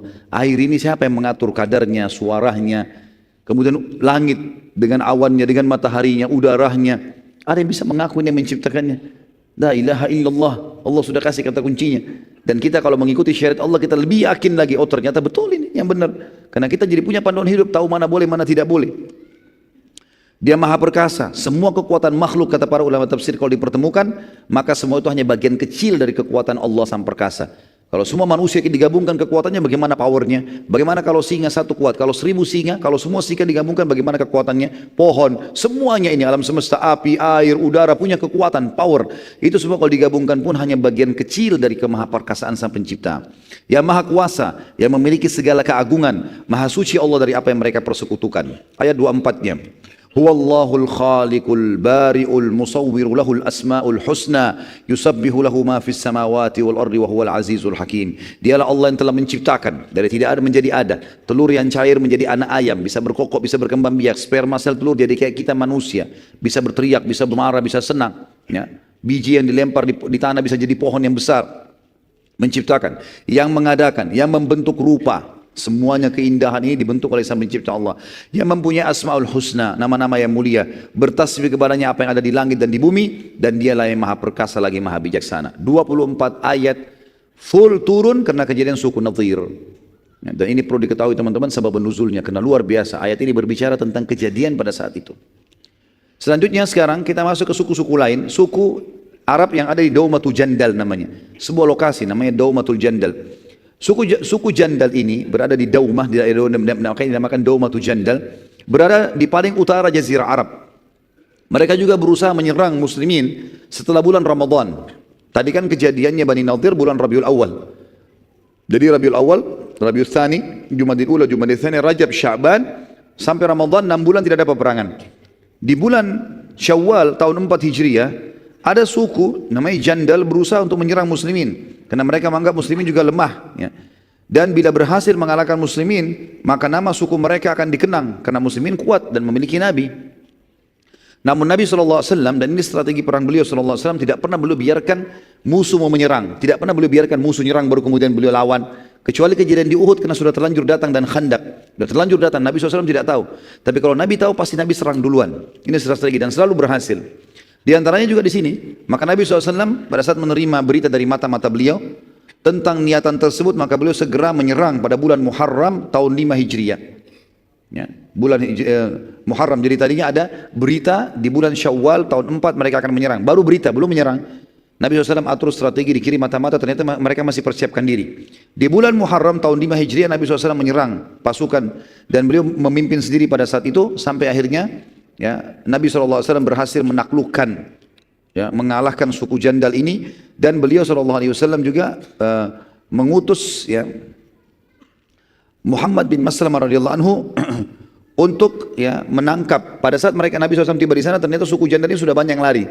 Muhammad bin Maslamah menangkap salah satunya, lalu kemudian dihukum untuk melapor di mana sukunya. Tapi dia tidak bisa mengaku karena sukunya sudah hilang semua. Akhirnya Nabi SAW membebaskannya, dan pada saat itu beliau pun tinggal di pemukiman mereka, pemukiman suku Jandal, dari bulan Muharram sampai Rabiul Awal. Jadi 3 bulan Nabi bermukim di situ, berkemah, nunggu kalau sukunya kembali, untuk menunjukkan kepada suku-suku Arab yang lain kalau muslimin tidak main-main dalam masalah menghukum orang-orang yang berusaha menyerang Madinah. Selanjutnya suku Mustalik, dan ini punya kisah tersendiri yang perlu kita bahas gitu. Suku Mustalik, setelah Nabi SAW pulang dari Daumatul Jandal, beliau SAW mendapat berita lagi, ada rencana suku Arab yang lain, namanya Mustalik, dipimpin oleh Al-Harith bin Abu Dirar. Dan ini kita lihat teman-teman, upaya suku-suku Arab ini semuanya terjadi justru karena efek daripada perbuatan 43 orang sahabat yang turun dari gunung pemanah di Uhud gitu. Makanya kata para ulama, ada sebuah kaidah penting dalam masalah kehidupan. Siapapun yang telah memulai sebuah kesalahan, maka dia harus tahu akan ada efek dari kesalahan itu. Gak ada kesalahan yang tidak punya efek, teman-teman. Makanya usahakan tidak salah, ya, karena kesalahan itu ada efek walaupun kita sudah minta maaf.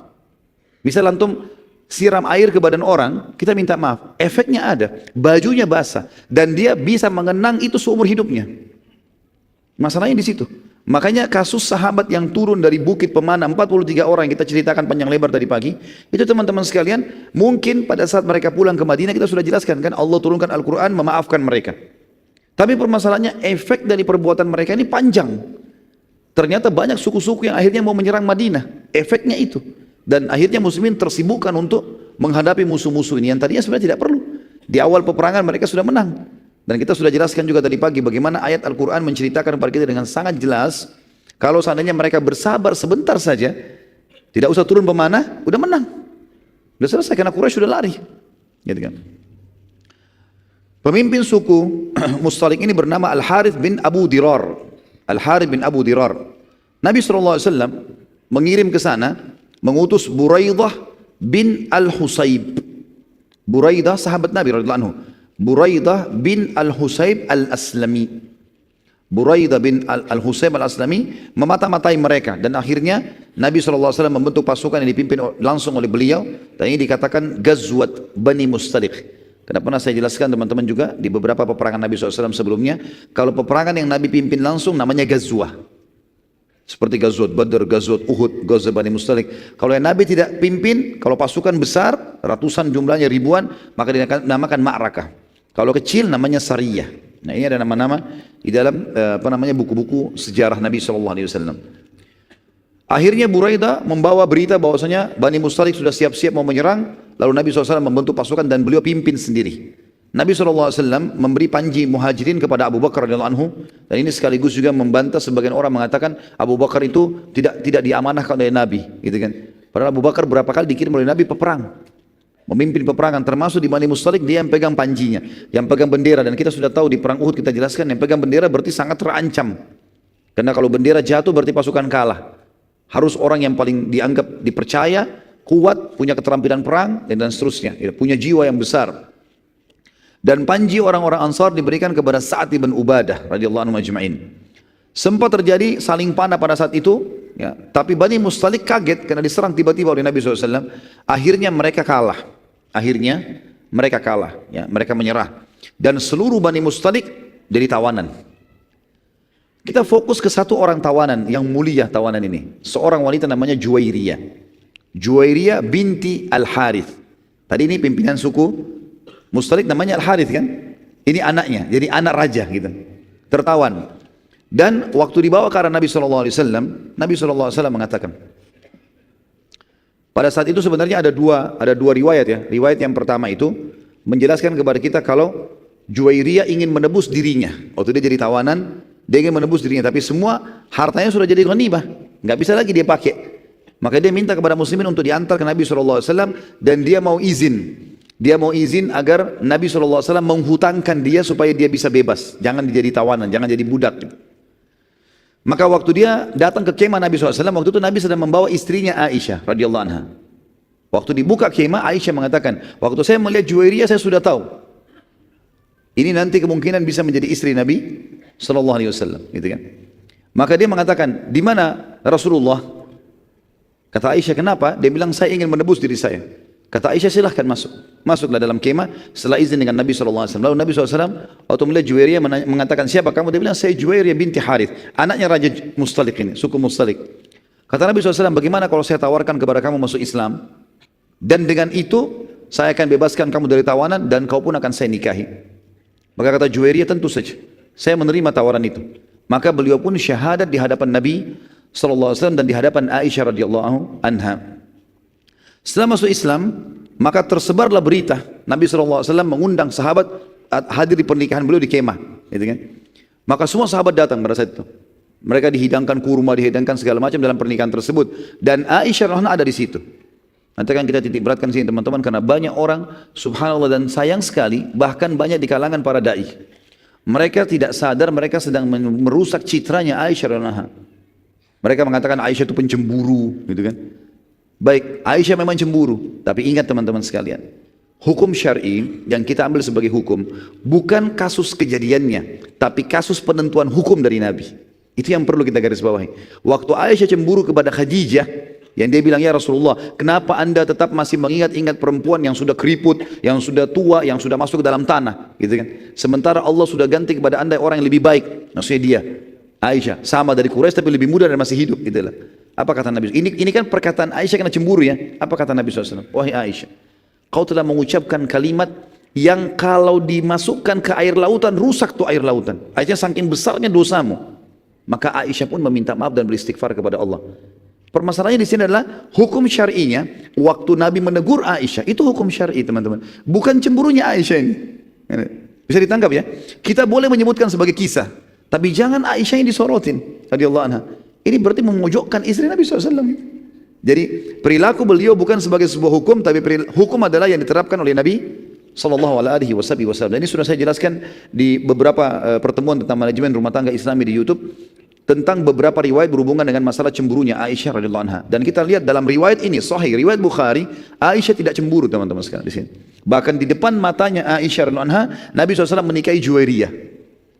Dan Aisyah mengucapkan dalam riwayat Bukhari, setelah Nabi SAW menikahi Juwairiyah, di kemah diundang para sahabat, gitu kan?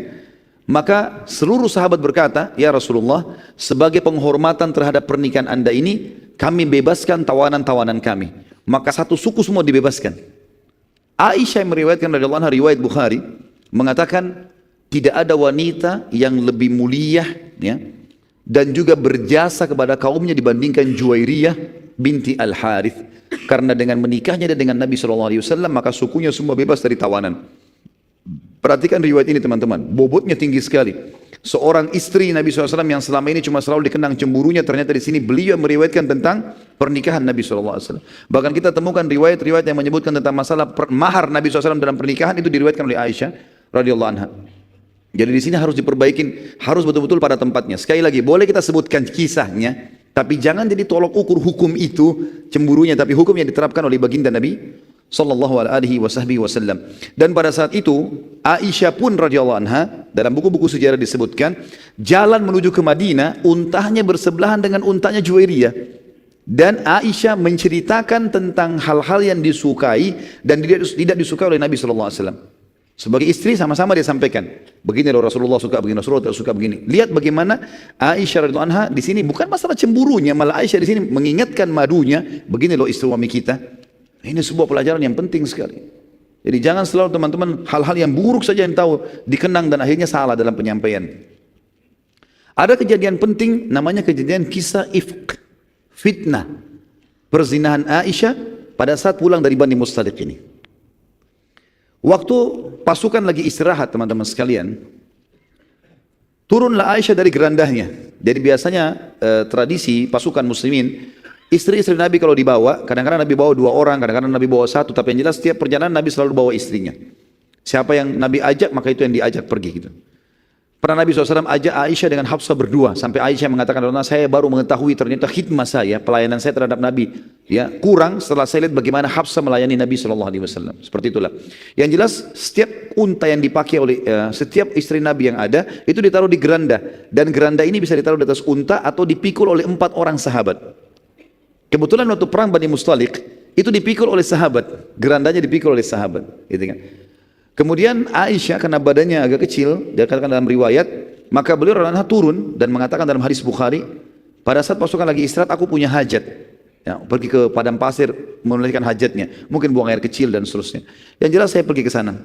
Kemudian saya pada saat pergi saya kembali ke pasukan, ternyata kalung saya jatuh. Saya pun kembali ke lokasi yang awal, gitu kan. Begitu saya kembali yang kedua kali, ternyata pasukan sudah tidak ada.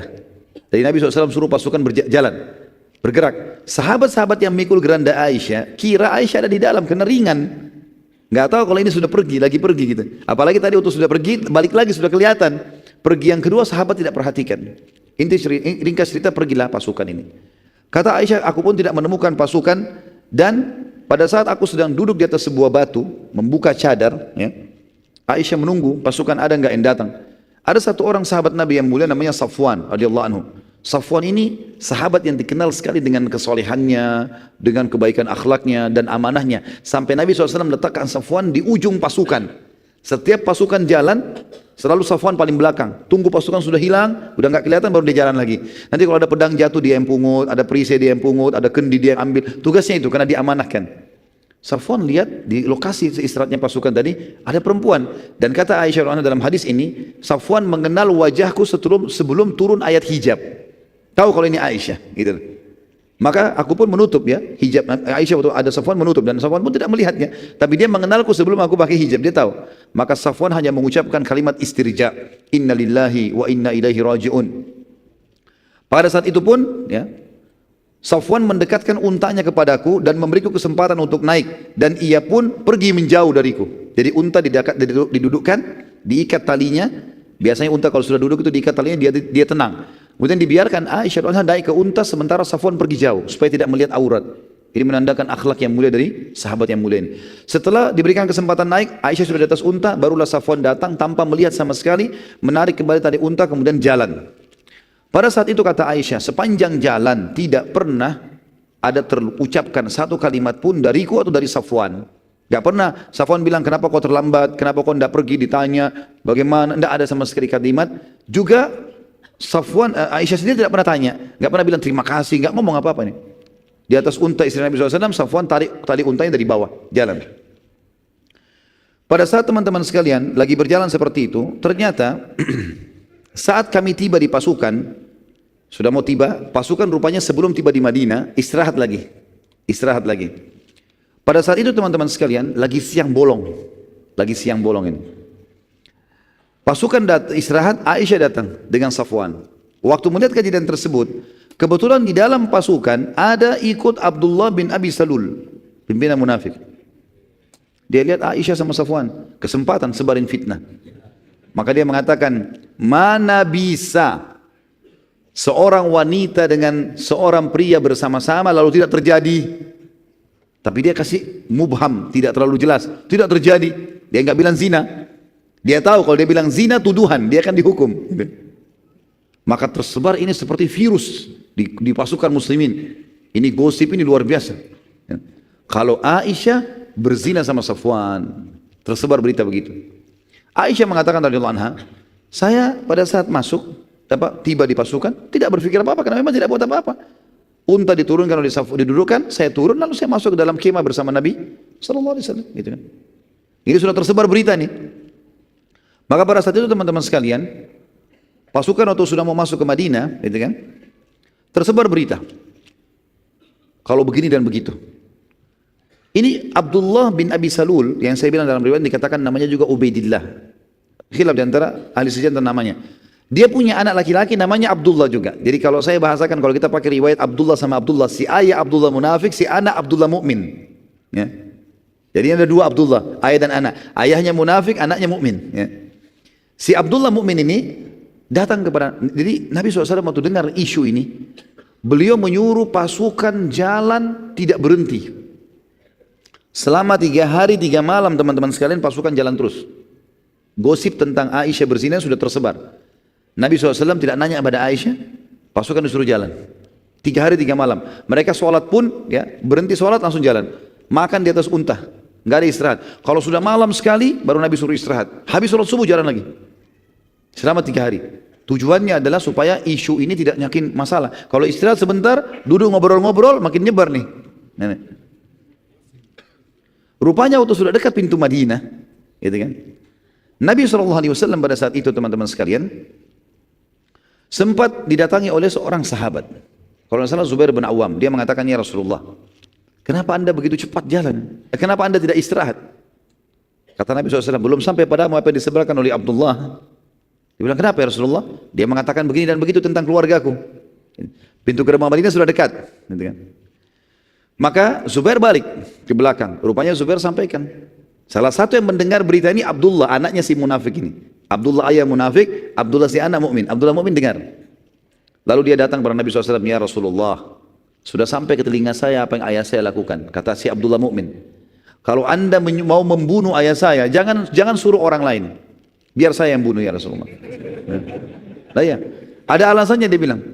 Karena kalau anda suruh orang lain yang membunuhnya dan saya nanti menemui saudara saya muslim membunuh ayah saya bisa marah, saya bisa bunuh juga dia. Jadi lebih baik saya yang bunuh ya Rasulullah. Tugaskan saya. Kata Nabi SAW, tidak usah, biarkan saja ayahmu. Gak ada perintah untuk membunuh. Tidak usah. Rupanya Abdullah ini penasaran. Apa yang dia buat teman-teman sekalian? Dia henuskan pedangnya. Dia berdiri Nabi kan di depan pasukan. Ayahnya ada di belakang pasukan. Maka Abdullah berdiri di pinggir pasukan. Jadi pasukan lagi jalan, dia berdiri di samping sambil pegang pedangnya dihenuskan. Dan biasanya orang kalau seperti ini nunggu musuh, gitu kan? Orang-orang semua lihat, kenapa Abdullah ini, ada apa? Orang nggak ngerti masalahnya. Tapi orang semua lewat, nggak ada yang ditahan sama Abdullah. Sampai ayahnya tiba. Begitu ayahnya tiba, lalu kemudian dia letakkan ya pedang di leher ayahnya. Dan dia mengatakan, rupanya waktu itu si munafik ini, si Abdullah munafik menyebarkan berita. Kalau ada masalah ini sebenarnya di sini, ada masalah. Sebelumnya saya reviewkan dulu, ada tadi yang saya terlupa teman-teman sekalian. Jadi di tengah jalan, waktu pasukan lagi istirahat juga, gitu kan? Sebelum kasus Aisyah datang dengan Safwan, ada yang saya lupa di situ. Rupanya ada 2 orang, satu budaknya Umar bin Khattab, satu budaknya orang Ansar, lagi ngambil air di kali. Sekali lagi, ini terjadi sebelum Aisyah sama Safwan tiba di pasukan. Kita review kembali. Pada saat itu teman-teman, rupanya 2 orang budak ini bertengkar. Rupanya ambil air, entah terjadi apa, clash di antara mereka. Waktu clash ini, gitu kan, mereka saling lempar air. Rupanya budak yang dari Umar bin Khattab dari Mekah ini, orang muhajir, dia henuskan pedangnya. Dia mengatakan, hai orang muhajirin, bantulah saya. Orang Ansar dengar itu, henuskan pedangnya. Hai orang Ansar, bantulah saya. Terkumpul di belakangnya budaknya Umar dari Mekah ini. Orang-orang muhajirin, terkumpul orang Ansar. Dan ini orang baru pulang dari perang. Apa saja bisa memicu peperangan gitu kan. 2 orang ini 2 kubu sudah mau perang. Ada orang yang melapor kepada Rasulullah. Ya Rasulullah begini kejadiannya. Maka Nabi SAW datang. Nabi mengatakan, apakah masih ada dakwah jahiliyah di antara kalian? Fanatisme rasis begini. Sementara saya berada di tengah-tengah kalian. Kok masih ada yang mengatakan begini dan begitu? Karena ini mau perang ini. Tinggalkan karena ini membinasakan kalian. Berhenti, bubar semua. Abdullah bin Abi Salul, kepala munafikin, dia kan termasuk tokohnya suku Khazraj. Ada suku Arab Madinah dari Ansar ini dan suku Khazraj. Dia salah satu tokohnya. Waktu dia dengar, dia bilang, apakah muhajirin sudah kerjakan itu buat kami? Pasti nanti kalianlah yang telah membuat ini sampai mereka bisa masuk ke dalam pasukan kita, masuk di kota Madinah. Kalian yang terima mereka. Mestinya nggak usah diterima tuh muhajirin masuk ke Madinah. Nggak perlu kita bertemu sama mereka. Seperti itulah kurang lebih bahasanya. Maka pada saat itu teman-teman sekalian tersebar isu, kalau mereka tiba di Madinah, kata Abdullah munafik ini, kalau mereka tiba di Madinah kita akan usir. Bukan cuma orang-orang Mekah, termasuk Nabi Muhammad SAW kita akan usir. Seperti itu. Nanti kita bacakan dalam surah Al-Munafikun, turun ayat menjelaskan masalah itu. Yang jelas teman-teman sekalian, rupanya waktu kejadian ini, Abdullah ini, ya, si munafik, merasa terpukul karena tidak jadi peperangan dan dipisah, gitu kan? Waktu dia lihat Aisyah datang dengan Safwan, dia sebarin berita dari isu. Karena tadi gosip yang pertama nggak berhasil, perang nggak jadi. Sekarang dia mau buat yang kedua ini. Kita langsung pindah ke kisah tadi, maka Abdullah si anak meletakkan pedang di atas lehernya, di leher ayah, lalu ayah mengatakan, ada apa wahai Abdullah? Apa kau sudah mulai durhaka dengan orang tuamu? Kata Abdullah anaknya, demi Allah kau tidak akan pernah lewat hai ayahku sampai diizinkan oleh Rasulullah SAW. Rasulullah izinkan saya lewatkan, kalau enggak saya akan bunuh kamu. Kata ayahnya, kau durhaka. Dia mau coba bergerak, betul-betul si Abdullah ini terkenal mahir dalam memainkan pedang. Dia coba menetapkan dan serius, ini kalau ditarik bisa terluka lehernya ayahnya. Dia lihat anaknya serius, dia mengatakan baiklah. Dia tidak bergerak. Dilapor kepada Nabi SAW. Ini beritanya begini nih. Nabi SAW bilang, sampaikan kepada Abdullah si anak, izinkan ayahnya untuk masuk Madinah. Ringkas cerita sudah selesai ini, teman-teman sekalian. Masuklah ke Madinah. Kata Aisyah radhiyallahu anha, saya melihat beberapa hari perilaku Nabi SAW berubah. Enggak seperti biasanya. Biasanya Nabi SAW itu suka bercanda, kalau saya sakit ditanya, ini enggak ada sama sekali. Nabi bicara seperlunya saja. Kata Aisyah lalu kemudian saya pun berkata kepada Nabi SAW, ya Rasulullah, kalau anda tidak punya hajat dengan saya, izinkan saya ke rumah orang tua saya. Ini termasuk adab dalam rumah tangga teman-teman sekalian. Bagaimana Aisyah radhiyallahu anha pada saat suaminya berubah sikap, tidak langsung spontan, marah-marah, segala macam atau menuduh suaminya segala macam, tidak. Aisyah dengan tenang, tapi dia lihat ada perilaku yang berubah, dia mengatakan, ya Rasulullah, kalau anda tidak punya hajat dengan saya, izinkan saya pulang ke rumah orang tua saya. Ada sampai ada punya hajat baru saya datang. Nabi SAW mengatakan baiklah, diantarlah ke rumah Abu Bakar. Pada saat itu teman-teman sekalian, waktu diantar pulang ke rumah, Aisyah mengatakan selama 2 minggu, 2 minggu atau 3 minggu dari kejadian, Aisyah mengatakan saya tidak tahu apa-apa nih, tidak tahu berita apa-apa. Di Madinah sudah hangat nih informasinya. Dan pada saat itu teman-teman sekalian, wahyu terputus dari langit, nggak ada informasi yang sampai, nggak ada yang turun informasi. Gimana ini sekarang? Siapa yang melakukan? Siapa yang begini? Dari mana, siapa yang salah? Nggak ada wahyu. Biasanya wahyu langsung turun. Ada kasus langsung wahyu turun ingatkan gitu. Maka Nabi SAW pada saat itu juga Aisyah lagi tidak ada, lagi di rumah ayahnya. Beliau terus mengumpulkan informasi, nunggu wahyu dari langit, berdoa sama Allah, ikhtiar. Belum ada berita. Akhirnya Nabi SAW setelah sebulan dari kejadian itu, sebulan penuh nggak ada wahyu. Maka Nabi SAW naik di atas mimbar, lalu beliau berkata kepada para sahabatnya setelah tahmid dan salawat, kenapa ya? Ada yang menyakiti aku di keluargaku dengan berita bohong dan juga menuduh salah satu sahabatku, maksudnya Safwan. Nabi tidak sebut Aisyah, tidak sebut Safwan, kan? Nabi cuma mengatakan kenapa ada orang menyakitiku di keluargaku, maksudnya nuduh-nuduh sembarangan. Sementara aku tidak tahu dari keluargaku kecuali kebaikan, orang-orang salehah semua ini. Dan ada yang menyakitiku di salah satu sahabatku yang aku tidak tahu kecuali kebaikan darinya, dan dia tidak pernah masuk ke rumahku kecuali bersamaku. Berdirilah satu orang dari suku Aus. Saya sudah bilang Ansar di Madinah ada Aus dan Khazraj. Suku Aus berdiri mengatakan, wahai Rasulullah, kami tahu siapa yang anda maksudkan itu. Abdullah bin Abi Salul dari suku Khazraj. Kami tahu siapa yang anda maksud, yang memfitnah keluarga anda ini. Perintahkan ya Rasulullah, kami akan tebas lehernya. Sudah selesai. Ini orang penyebar fitnah, kita habisin saja. Kebetulan Abdullah bin Ubay bin Salul, pemimpin munafik dari suku Khazraj, suku yang satunya.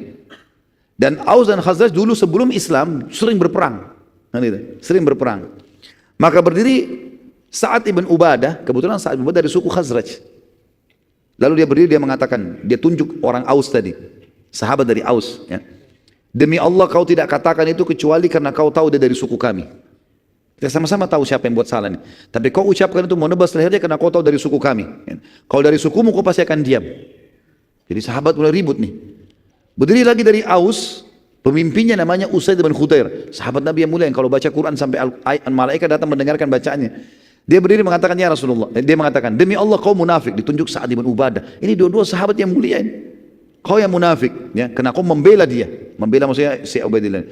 Maka hampir terjadi peperangan, bersitegang di masjid. Nabi SAW tidak melihat tidak ada solusinya ini. Maka beliau pun turun dari mimbar mengatakan sudah bubar, gak ada masalah, kita tidak bahas lagi, bubarlah.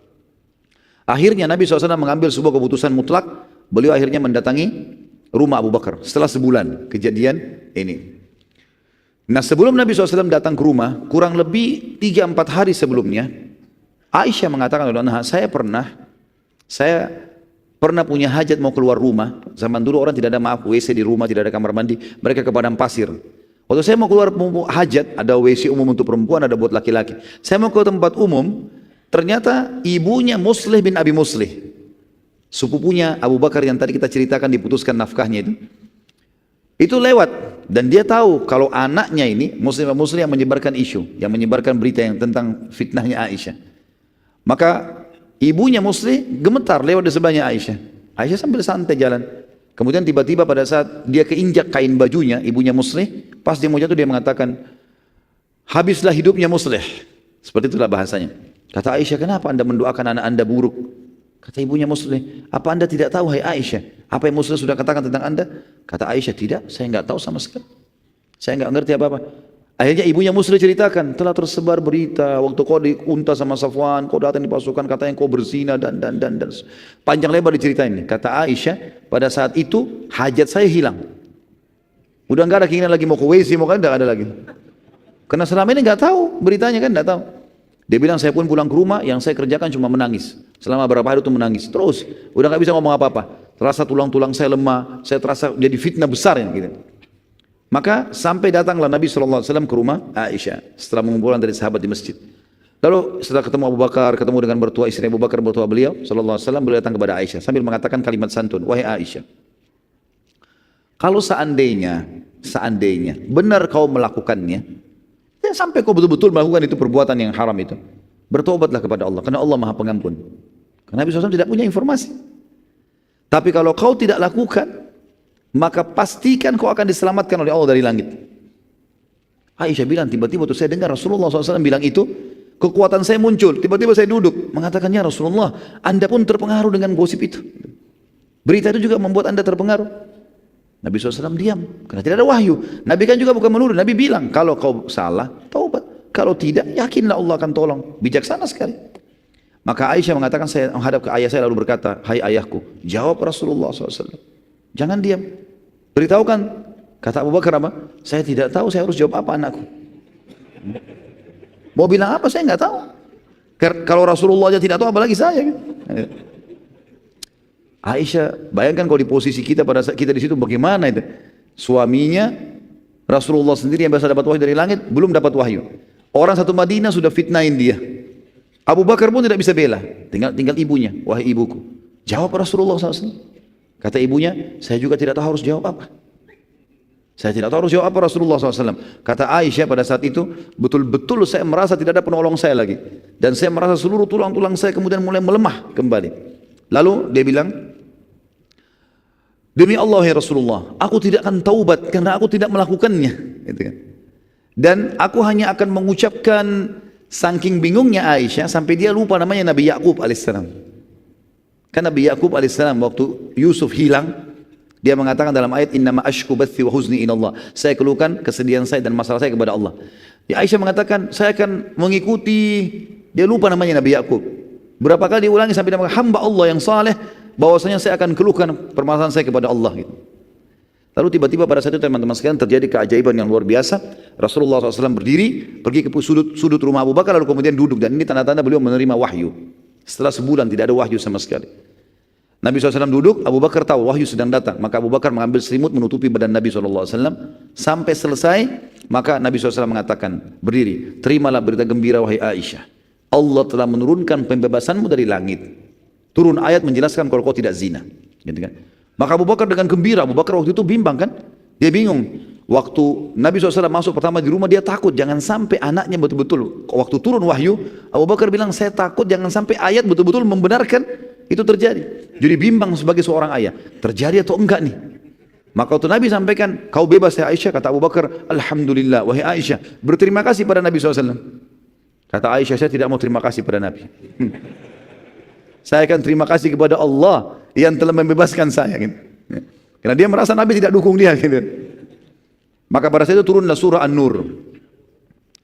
Surah nomor 24 ayat 11 sampai ayat 14. A'udzu billahi minasyaitonir rajim. Innal ladzina ja'u bil ifki usbatum minkum la tahsabuhu syarran lakum bal huwa khairun lakum likulli imri'in minhum maktasaba minal itsm wal ladzi tawalla kibrahu minhum lahu 'adzabun 'adzim. لولا إذ سمعتموه ظن المؤمنون والمؤمنات بأنفسهم خيرا وقالوا هذا إفك مبين لولا جاءوا عليه بأربعة شهداء فإن لم يأتوا بالشهداء فأولئك عند الله هم الكاذبون ولولا فضل الله عليكم ورحمته في الدنيا والآخرة لمسكم فيما أفضتم فيه عذاب عظيم. Sesungguhnya orang-orang yang membawa berita bohong itu adalah dari golongan kamu juga, dari muslimin. Ya. Janganlah kamu mengira bahwasanya berita bohong itu buruk buat kamu. Bahkan itu baik buat kamu. Tiap-tiap orang dari mereka akan mendapatkan balasan dari dosa yang dikerjakan. Dan siapa di antara mereka yang mengambil bagian paling besar dari penyiaran berita bohong itu, baginya adab yang besar. Maksudnya si pimpinan orang munafik. Ayat 12. Mengapa di waktu kalian mendengarkan berita bohong itu, orang-orang mukmin dan mukminah tidak menyangka baik terhadap diri mereka sendiri? Dan mengapa mereka tidak berkata, ini adalah suatu berita bohong yang nyata? Khusus ayat 12 ini teman-teman turun kepada seorang sahabat namanya Abu Ayyub al-Ansari radhiyallahu anhu bersama istrinya. Dan itu tersebar gosip fitnahnya, ya, zinanya Aisyah. Maka sempat istrinya Abu Ayyub bertanya, wahai Abu Ayyub, bagaimana pendapatmu tentang gosip itu, tentang berita itu? Kata Abu Ayyub, wahai istriku, kira-kira menurut kamu siapa yang lebih baik, kamu atau Aisyah? Dia mengatakan Aisyah. Ketahuilah bahwasanya Safwan lebih baik daripada aku, dan Aisyah lebih baik daripada kamu. Tidak mungkin. Lalu sebelumnya gini, Abu Ayyub bilang begini, wahai istriku, apa kau kira-kira bisa berzina enggak? Kira-kira dalam kondisi imanmu sekarang, kau bisa selingkuh enggak? Dia bilang tidak. Terus kata Abu Ayyub, kalau saya kira-kira bisa selingkuh enggak menurut kamu? Dia bilang tidak mungkin. Dengan keimananmu enggak mungkin. Lalu kata Abu Ayyub, Safwan lebih baik daripada saya, dan Aisyah lebih baik daripada kamu. Berarti tidak mungkin mereka berzina, seperti itulah. Maka ayat ini turun menjelaskan. Kata Allah SWT, mengapa di waktu mendengar berita bohong itu, orang-orang mukmin dan mukminah tidak bersangka baik pada diri mereka sendiri, dan kenapa mereka tidak berkata, ini adalah suatu berita bohong yang nyata. Jadi kalau ada gosip tentang seorang tokoh muslim dan itu bohong, kita harus bantah, nggak boleh diam, jangan ikut-ikutan gosipin, gitu kan. Ayat 13, mengapa mereka yang menuduh itu tidak mendatangkan 4 orang saksi? Yang mengatakan Aisyah zina sama Safwan, datangkan 4 orang saksi. Harus, syaratnya dalam Islam kalau orang menuduh orang zina harus 4 orang saksi, 4-empatnya menyaksikan tempat yang sama, baju yang sama, waktu yang sama. Kalau yang satu lihat pagi, yang satu lihat malam, nggak jadi. Yang bawa jadi saksi kalau cuma 3 orang atau 2 orang dicambuk mereka. Nggak bisa, harus 4 saksi. Oleh karena itu, mereka tidak karena mereka tidak datangkan saksi, maka mereka di sisi Allah adalah pendusta. Ayat 14, sekiranya tidak ada karunia Allah dan rahmatnya kepada kaum semua, kepada kamu semua di dunia dan di akhirat, niscaya kalian akan ditimpa azab yang besar karena pembicaraan tentang berita bohong itu. Izinkan saya teman-teman tutup dengan yang terakhir, karena kita akan saya usahakan malam ini selesaikan suku-suku yang menyerang Madinah ini, dan kita akan masuk insya Allah pertemuan bulan depan di perang Khandak, karena tinggal satu lagi, dan ini cuma pendek saja, perang Badar kecil. Tentu tadi kisah Ifk sudah selesai, alhamdulillah sudah selesai, dan ini pembebasan Aisyah radhiyallahu anha dari langit ke-7, tentang bebasnya beliau dari zina. Dan ada beberapa orang sahabat yang sempat menyebarkan gosip dan dicambuk, termasuk Muslim bin Abi Muslih, sepupunya Abu Bakar. Kemudian juga ada Hamna binti Jahash, iparnya Nabi SAW, perempuan ini, saudaranya Zainab binti Jahash, ini juga dihukum, dicambuk karena menyebarin gosip, gitu kan. Sementara Abdullah bin Abi Salul selamat dari cambukan karena dia tidak sebutkan zina. Dia kan mengatakan, mana ada laki-laki dan perempuan lalu tidak terjadi, begitu saja. Ini punya keterampilan dia dalam menipu. Ternyata orang-orang yang bumbuin, yang sebarin, oh zina, sampai ke zina. Dan ingat teman-teman, menitipkan kata-kata pada orang pasti bertambah. Dalam pepatah bahasa Arab dikatakan, kalau kau titipkan emas pada orang pastikan tidak bertambah, tapi kalau kau titip kata-kata pasti bertambah. Kalau emas ini 10 gram 10 gram begitu terus, nggak mungkin dia mau sedekah tambah. Kalau dia kurangin mungkin. Tapi kalau kata-kata itu ditambah semua, bumbunya banyak. Jadi kalau antum lagi nyampaikan sesuatu, jangan bilang, jangan sampaikan orang pasti disampaikan nanti. Kurang lebih seperti itulah. Yang jelas yang terakhir teman-teman sekalian adalah perang Badar kecil atau perang Badar akhir di bakasan lain. Abu Sufyan sempat menantang Nabi SAW untuk bertemu di Badar di bulan Sya'ban tahun 7 Hijriah. Di bulan tadi kan tahun 5 terakhir tahun 7 Hijriah. Sebagian ulama mengatakan ini terjadi tahun 5 Hijriah, bulan Sya'ban tahun 5 Hijriah, gitu kan. Karena memang tadi masih tahun 5 kurang lebih kejadian, yang benar tahun 5, maaf, jangan usah tulis tahun 7 tahun 5 Hijriah. Ini juga akan saya edit tulisan ini karena memang ini terjadi sebelum Khandak, sementara Khandak terjadi tahun 5 Hijriah. Abu Sufyan sempat menantang Nabi SAW untuk bertemu lagi di Badar pada bulan Sya'ban tahun 5 Hijriah. Dan Nabi SAW mengiyakan tantangan itu.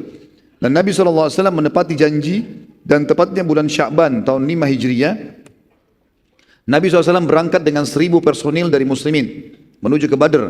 Dan Abu Sufyan keluar dengan 3.000 personil menuju ke Badar. Namun pada saat tiba di wilayah namanya Mujannah dari arah Az-Zahran, masih dekat Mekah, Abu Sufyan tiba-tiba khawatir dan takut dikalahkan oleh muslimin. Maka ia pun mencari alasan untuk membatalkan peperangan. Dan dia mengatakan, ini kan musim peceklik, lagi musim panas, lebih baik kita pulang, nanti kalau sudah mulai dingin sedikit baru kita berperang.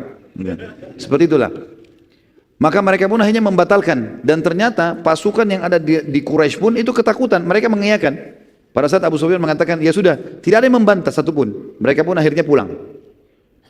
Sementara Nabi SAW sudah tiba di Badar, tiba di lokasi Badar dengan 1.000 pasukan yang menunggu. Maka Abu Sufyan dengar itu. Sekarang tersebar lagi berita kalau Abu Sufyan nggak datang, sementara muslimin menunggu. Dia mengirim Naim bin Mas'ud datang ke Madinah. Dia nggak datang ke pasukan muslim di Badar, datang ke Madinah supaya nanti dari Madinah tersebar berita kalau orang-orang Mekah akan datang dengan pasukan besar, kuat dan seterusnya. Lalu berita ini disebarkan oleh mata-mata Nabi SAW, disampaikan ke pasukan muslimin yang ada di Badar. Maka pada saat itu pun ya, Nabi SAW mengatakan kami tidak terpengaruh. Dan Nabi SAW sempat menunggu pada saat itu beberapa hari di sana. Perlu diketahui sini teman-teman sekalian,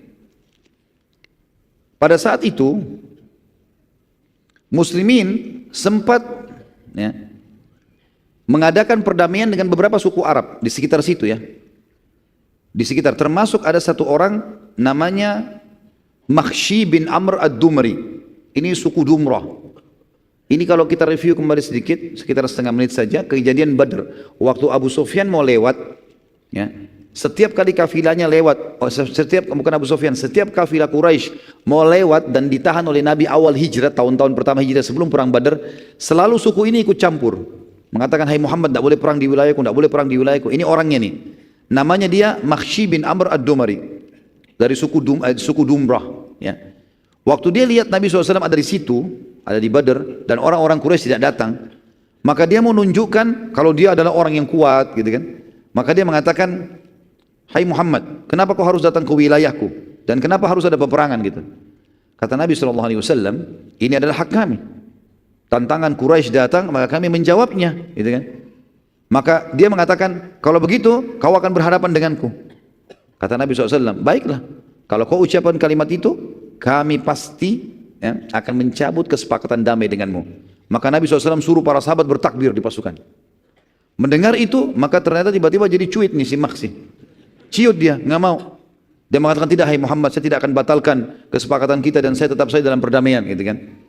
Maka setelah itu Nabi SAW pun kembali ke Madinah tanpa ada peperangan Badr, tanpa Badr kecil, maksudnya Badr kedua, dan juga tanpa ada peperangan dengan suku Dumrah.